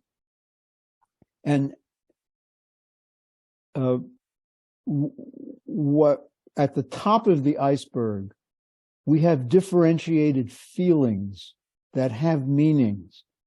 And in one of these papers, I think, or maybe it's in one of the chapters in the book, I can't remember where I initiate it, I talk about affect as a term that I would like to see restricted to the whole of the iceberg. Because there's a place in Andre Green where he says it may be misleading to talk about desire. He's talking about the id. He says it may be misleading to talk about desire when that qualification is at too high a level and hasn't been achieved yet. So affect, if I was right, if I was in charge of the circus and I was deciding the rules, I might say that affect is the entirety of the iceberg. At its bottom level, it's just force, and then there is, but that force produces sensation that can be felt but doesn't have meaning yet. And as it acquires meaning, then you're moving up the iceberg towards the surface. It's a metaphor. It's a metaphor. It helps me to keep things organized and straight in my mind. So that, practically speaking, with a patient, I might say, if I'm feeling that what's necessary to talk about is the bottom end of the iceberg, that something eruptive that might hardly be describable seems to be appearing now, which is different from saying, I think you're angry or enraged. I mean, they might be, but it might not have achieved that much differentiation and qualification yet. So, I mean, this is a matter of definition and theory building, but this is just an important point. And what Patrick emphasizes, and he always brings me back to earth on this, and I thank him for that, is that it's the patient's task to develop their own mind. And that, Bion was very good at this. Bion, in the supervision, says, I can't tell you what is. I can only tell you what I think is. And the only thing that I can be sure of is what I think or what I believe. Now, whether that's actually true or not, we don't know. And this is a big epistemological problem about what is the essence of reality, and do we know it, and how we come to know it, or is it only our senses that constructs it in a certain way? And is there a correspondence between what we construct through our senses and what actually is? This is a very long-standing philosophical problem that I don't intend to believe that I can solve. But Bion says, I can only tell you what I believe. I know what I think, but whether what I think corresponds to the actuality, that's another matter. And whether what I think is going on is helpful for you to know about, I can't decide. You either take it and use it as you can or not. There's a certain kind of pragmatism in that. So again, I mean, these are the questions that we struggle with every day with our patients, with ourselves. And we have to remember that finding words to talk about these things is not only the problem of the patient and the problem of the analyst, but it is the existential problem of our species. That, if in my reading of Bion, the psyche, and Bion says at one point in the Tavistock and the Rome lectures, that the psyche he sees as a late evolutionary development, which helps us stand being in the world. Because for Bion, being in the world, being sensate, is essentially potentially traumatic, just as it was for Freud. And that's why Freud made so much of the constancy principle and the nirvana principle.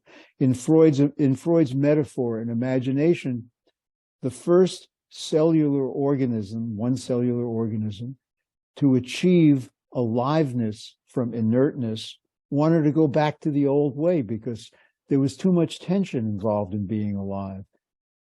And, you know, while that's been derided as a kind of unscientific view or too YouTube mechanical, I think it's a metaphor that captures something about existential existence. And don't take it from me, take it from Samuel Beckett, who wrote about it in many, many ways that are profound and glorious. So these are some responses. And again, let me say how, I mean, you heard in my responses now the excitement that I feel when I talk with my pals about these things, and I learn from them and listen and challenged by them. And I hope we've all conveyed something of that to you. But I want to also again say to Hani, to the discussants, and to all of you over the years, that how deeply touched I am and how much this means to me. So I thank you. Thank you, Howard. And now I think it's time for us to set up all our guests here,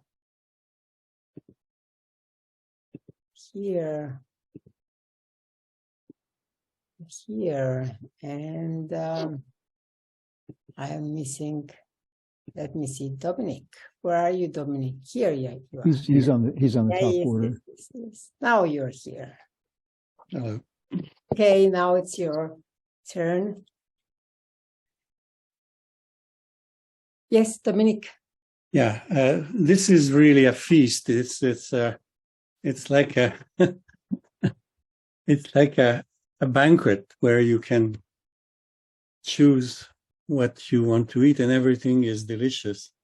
So it's difficult to choose, but I'm really thrilled by what I heard from Howard and from all the discussants, and then from Howard reflection on what he heard from us, because I think that we are really hovering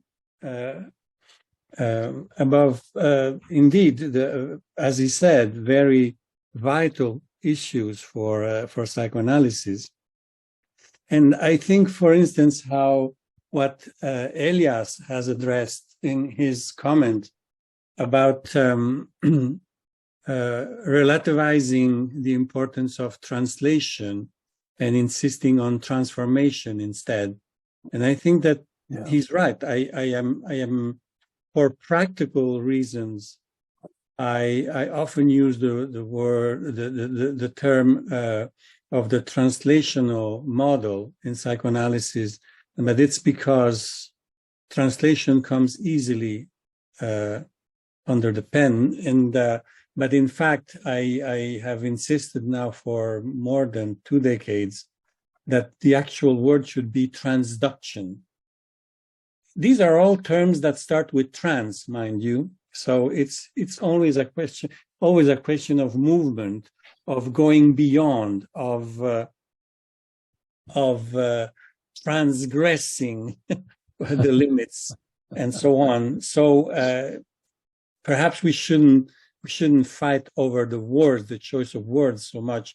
But I think that Elias was pointing to something important in the sense that it's not a question of moving from one signification to the other, as translation implies, but really of transforming. But transforming what? And here is what I came to think while I was listening to all of you. And also to what Patrick said about the difference between patching the tear or helping to make the loom work again, which I think is a different issue indeed.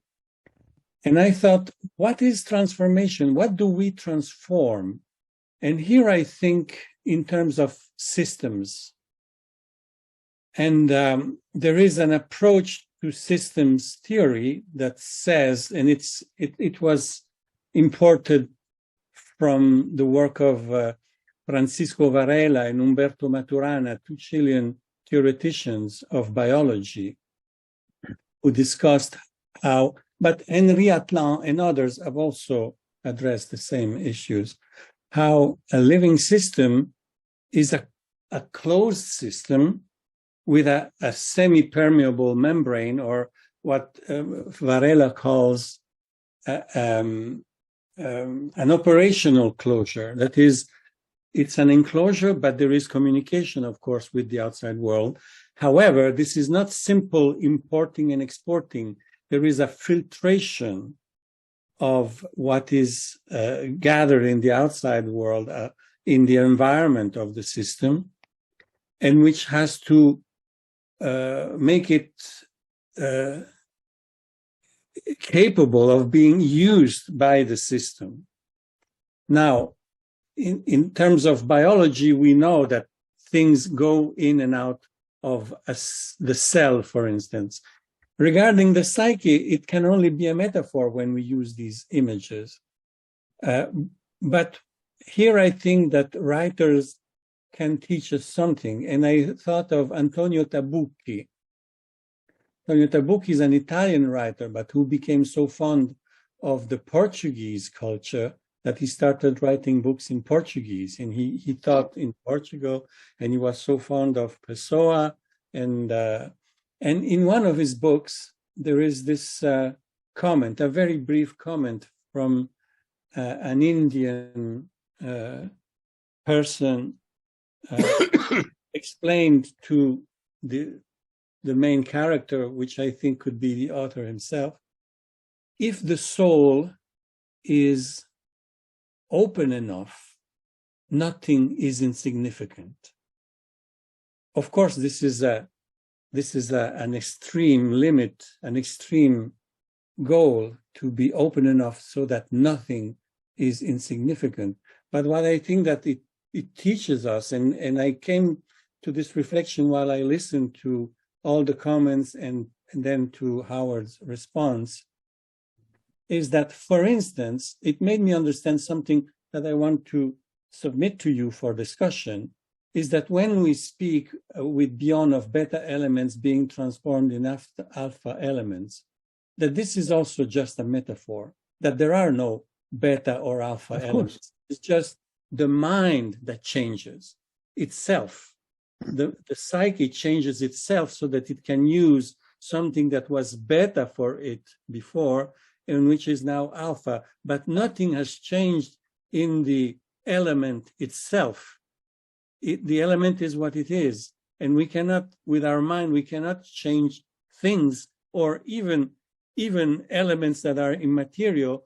It's not that we change them, it's that the mind, the psyche, and possibly we could say that for the brain itself in a way, it changes itself. And that this is what it's about, so that the metaphor of the loom versus the patching of a tear that Patrick Miller was addressing, I think is right to the point, in the sense that helping the loom to work again, whatever the level of its problem is, as Howard just mentioned with the idea of the car, whatever the level of difficulty is, it's always about putting things in movement again, helping the psyche start moving again. And this is the catalytic work that Howard has pointed to.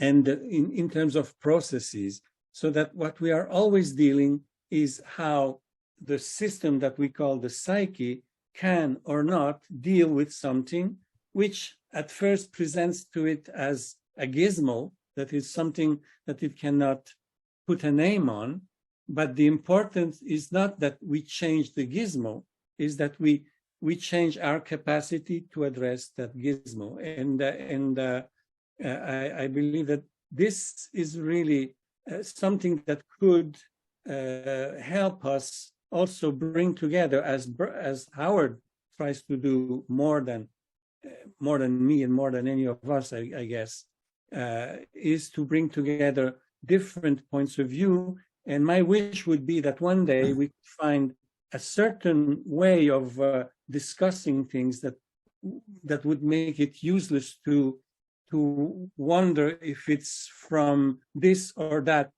great author, but rather discuss of the processes themselves in a more fluid way.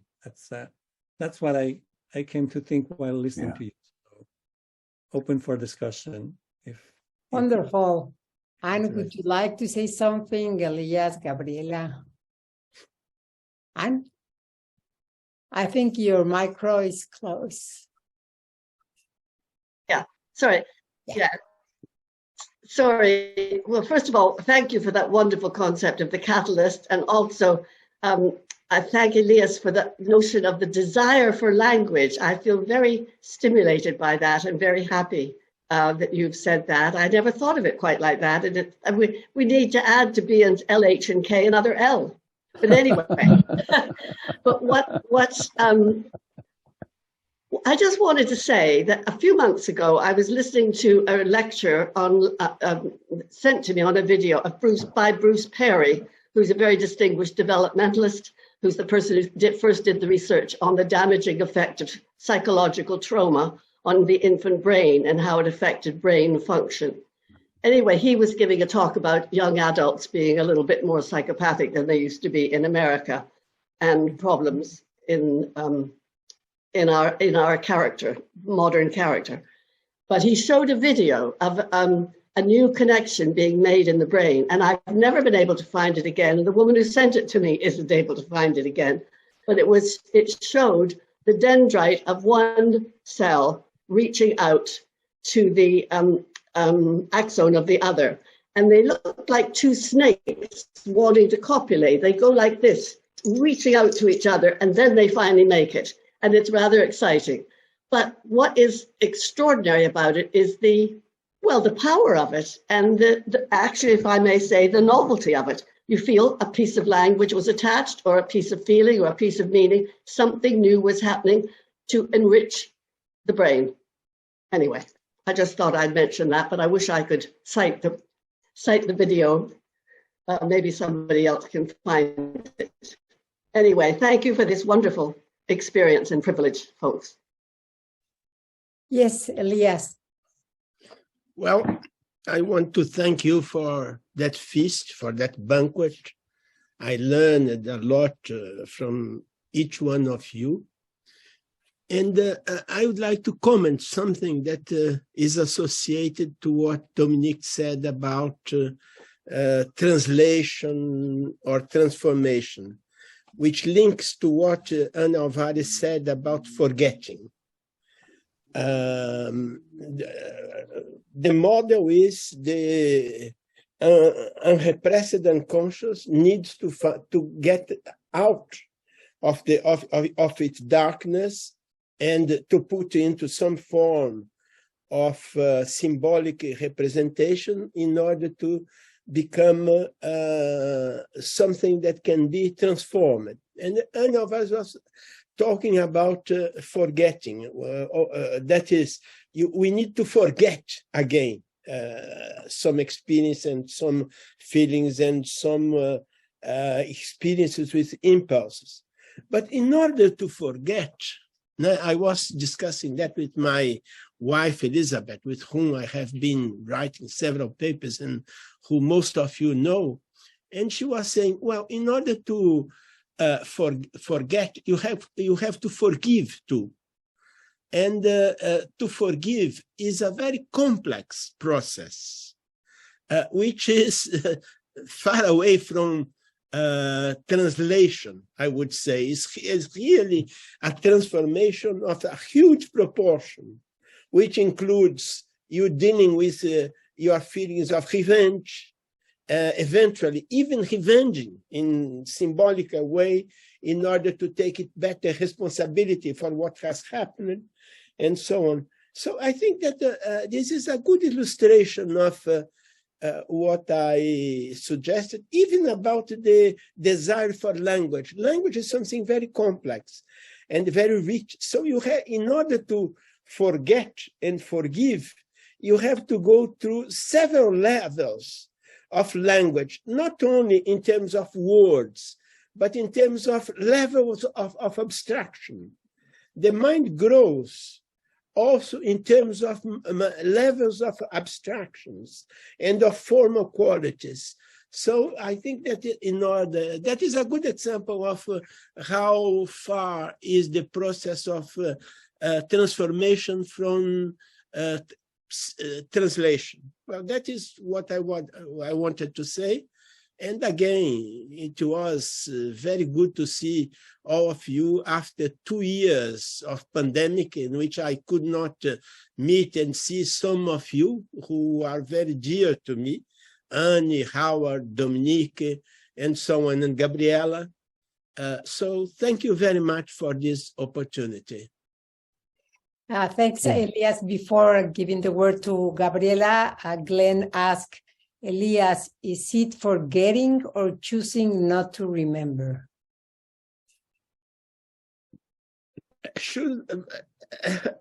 Both are related. Choose not to remember, in a way, is a form of forgetting, although it is implies denial. So choose not to forget, choose to forget or not to forget, related to denial, and we have to make the difference between what is just denial and what is a real transformation. I would. Thank you. Yes. If I can just say one more thing, I would put in a plug here for Freud's paper on negation and its role in its positive role in development, and also Andre Green's description of the work of the negative as having two poles. One is very positive, and the other is in terms of development. The other is very disruptive in terms of development, psychic functioning. So it's not just the defensive, avoidant notion of forgetting or not wanting to remember because of the painful stimulus that it would produce, but it's the importance of being able to negate in order to be able to have a mind that can think and to be a self that's separate. So all of that has to come in to what Elias is describing here, I think. Mm-hmm. Okay, Gabriela. For now, I think that I'm still vibrating with everything that has been said and trying to take in the delicious, as Dominique was saying, with different ideas. So let me continue digesting a little bit before I can comment on it. But I just find it so enriching and so stimulating, and particularly striking by Elias' idea of the desire of language and what you just developed, because I don't think that we have a lot of access to that way of thinking, and I think that would be so interesting to hear you more and to reflect on that in the context of what we're discussing. But I may come back to it later.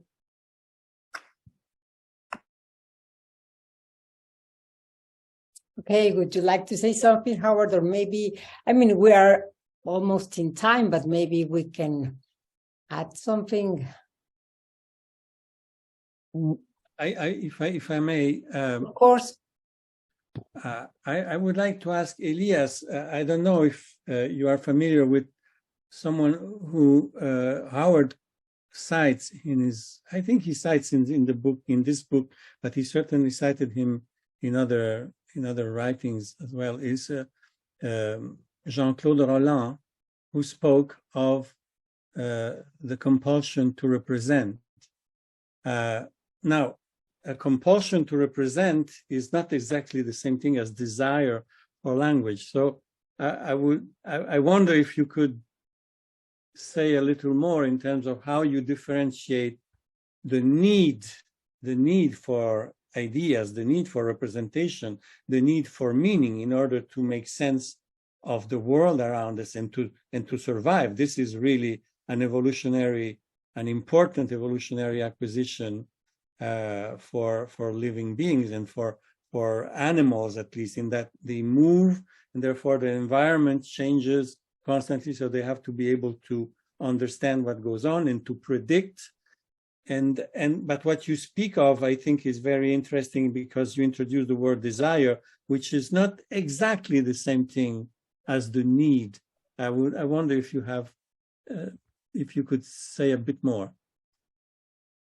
Well, I think that in order to say a bit more, we would need quite a lot of time, because everything that we say very shortly would be poor compared to what we would have to have in order to think again about. Yes, I know very well Jean-Claude Rollin.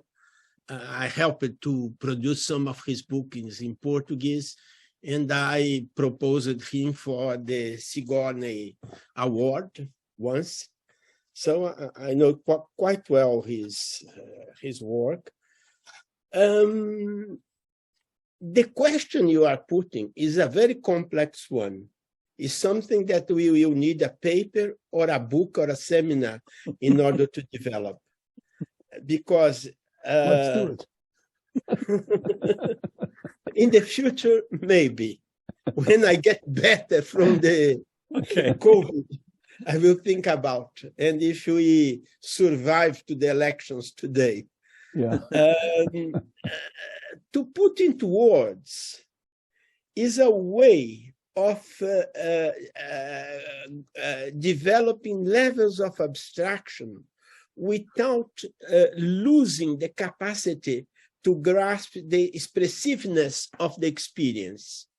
Words are meaningful in terms of psychoanalysis, in terms of emotional relationship, only if they keep the expressiveness of all the emotions that are connected to the word.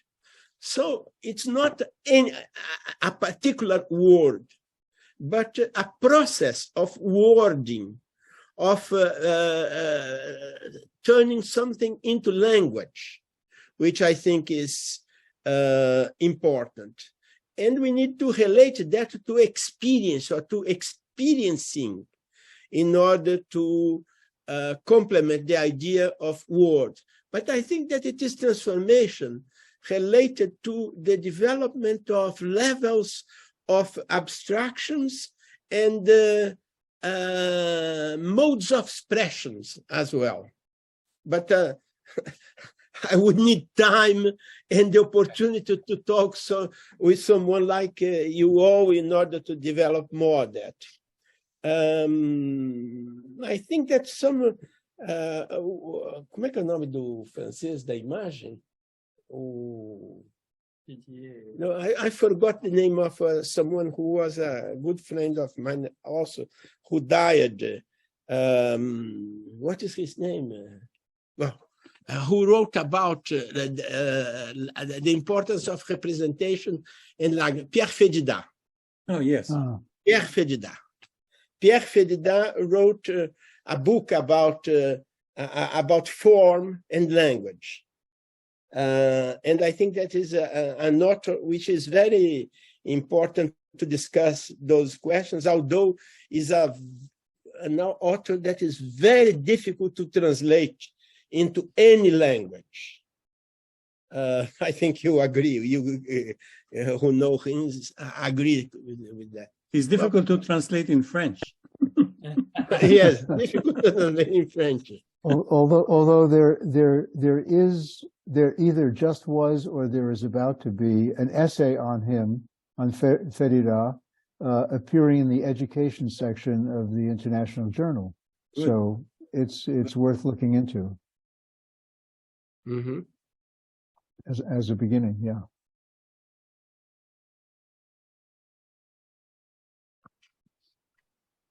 Anyone else? Would you like to say something, Howard?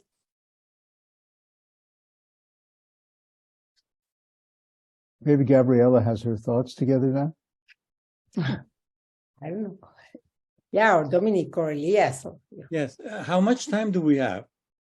Well, in theory, we need to close, but we don't have we don't have an urgency to close, so we can continue maybe 20 minutes more if you agree, or Sure. I don't know, or what would you like? Because my mind resonated with what Elias just said, and I was thinking of this philosopher who is the inspiration of Pierre Aulagny, and that's Ernst Cassirer, the great German philosopher who I think would really require to be better known by more analysts.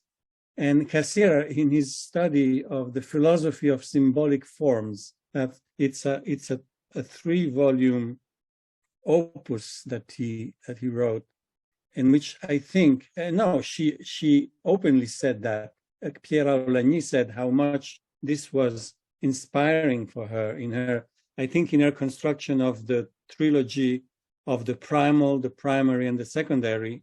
I think this is, and Cassirer spoke of a trilogy which is expression, meaning, and symbol. And I think that here there is something perhaps that connects with what you were saying, Elias, and which I think has to do with the whole of Howard's book about the problem of representation in language, which for Cassirer, it all starts with expression. So it doesn't say who is doing the expression, but what we have are expressions. So perhaps this is a little bit different from sensation that Bion was quoted as putting at the origin, let's say. Cassirer speaks more in terms of active events. So expression gives way to meaning, and I think meaning can be taken at the widest possible signification. But this is not yet symbol, and symbol is the highest level of what? Of representing, of thinking, which generalizes over meanings, because any animal has meanings, deals with meanings. An animal knows that a dog knows that if you shout to him, this means something, but it's not necessarily what we call symbolic in the more abstract sense. And therefore, the symbolic in Cassirer is the highest level of, let's say, representation. You have expression, and so you have, with expression comes the muscular, the action, and therefore also the sensation, because a sensation is also something that is moving within us. So expression is the first level, and how to and before reaching symbol, we have to go through meaning. So that this perhaps describes a certain progression, or a certain progression would perhaps again be sinning in the sense of thinking of something that is done in steps, whereas this is a wholesale process. But I think that when Aulagny speaks of this primary, which is primary process, it's clearly linked to primary process in Freud, but it's perhaps wider than that, in the sense that it's where meanings exist, but they are very, very private meanings. Whereas reaching the level of discourse, and therefore of the symbolic form, is a much more general manifestation, which allows to exchange meanings with others. So that I think this speaks very much of what you're saying. And I thought that your idea of the desire for language has one beautiful side to it, at least one, which I can gather immediately, is that it speaks of the erotics of language. It speaks of the affective, emotional, erotic dimension of acquiring our mother tongue, of acquiring the language from our mothers in our development. I stop here. Yes. Just something. When we talk about Cassida, we have to talk also about Susan Langer. Sure. And her book, Feeling and Form. Yes. And I would like to quote something that Cassida said, which is very important in what we are discussing. Cassida said, symbol is not just the envelope, meaning, but it is the organ of thinking, organ in the Kantian sense, is the organ of thinking. And I think this is very important in terms of relating symbol with experience and symbol with abstract representation. That is what I like to say now. Very good. So we have a very good excuse for a second meeting, third meeting, and for many books to come. This is very, a lot of inspiration and food for thought, as you said. We're going to post, if Howard allows, the video in our website, and we'll send you the link. And we are also 10 days away from the Beyond International Conference online, Mexico.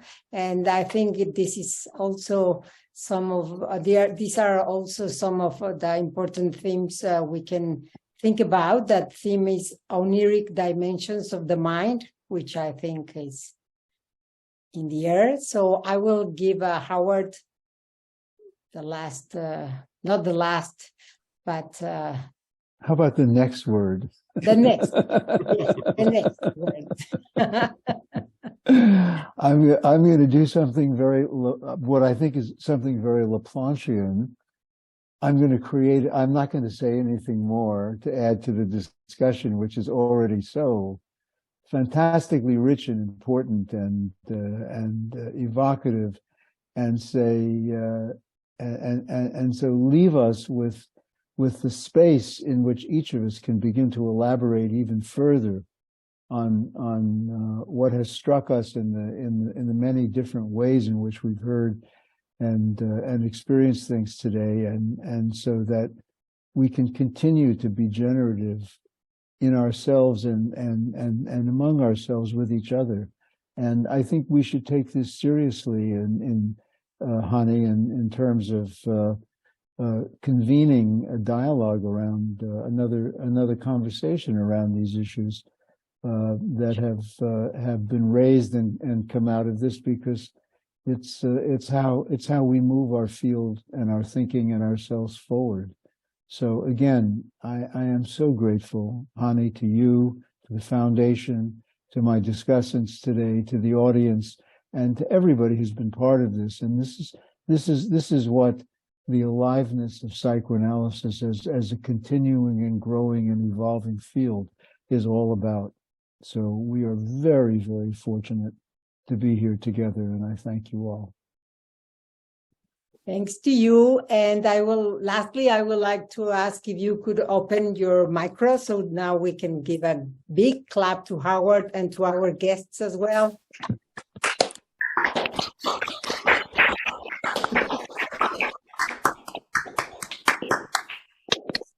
Thank you. Wonderful. Thank you very much. Thank you so much. Thank you very, very much. Congratulations, Howard. Thank you. Thank you very much. Congratulations. Thank Thank you. Howard. And to all. Congratulations. Bye. Thank you. Thank you. Bye. Muchas gracias. Bye. Gracias. Bye-bye. Bye. Congratulations. See you. See you.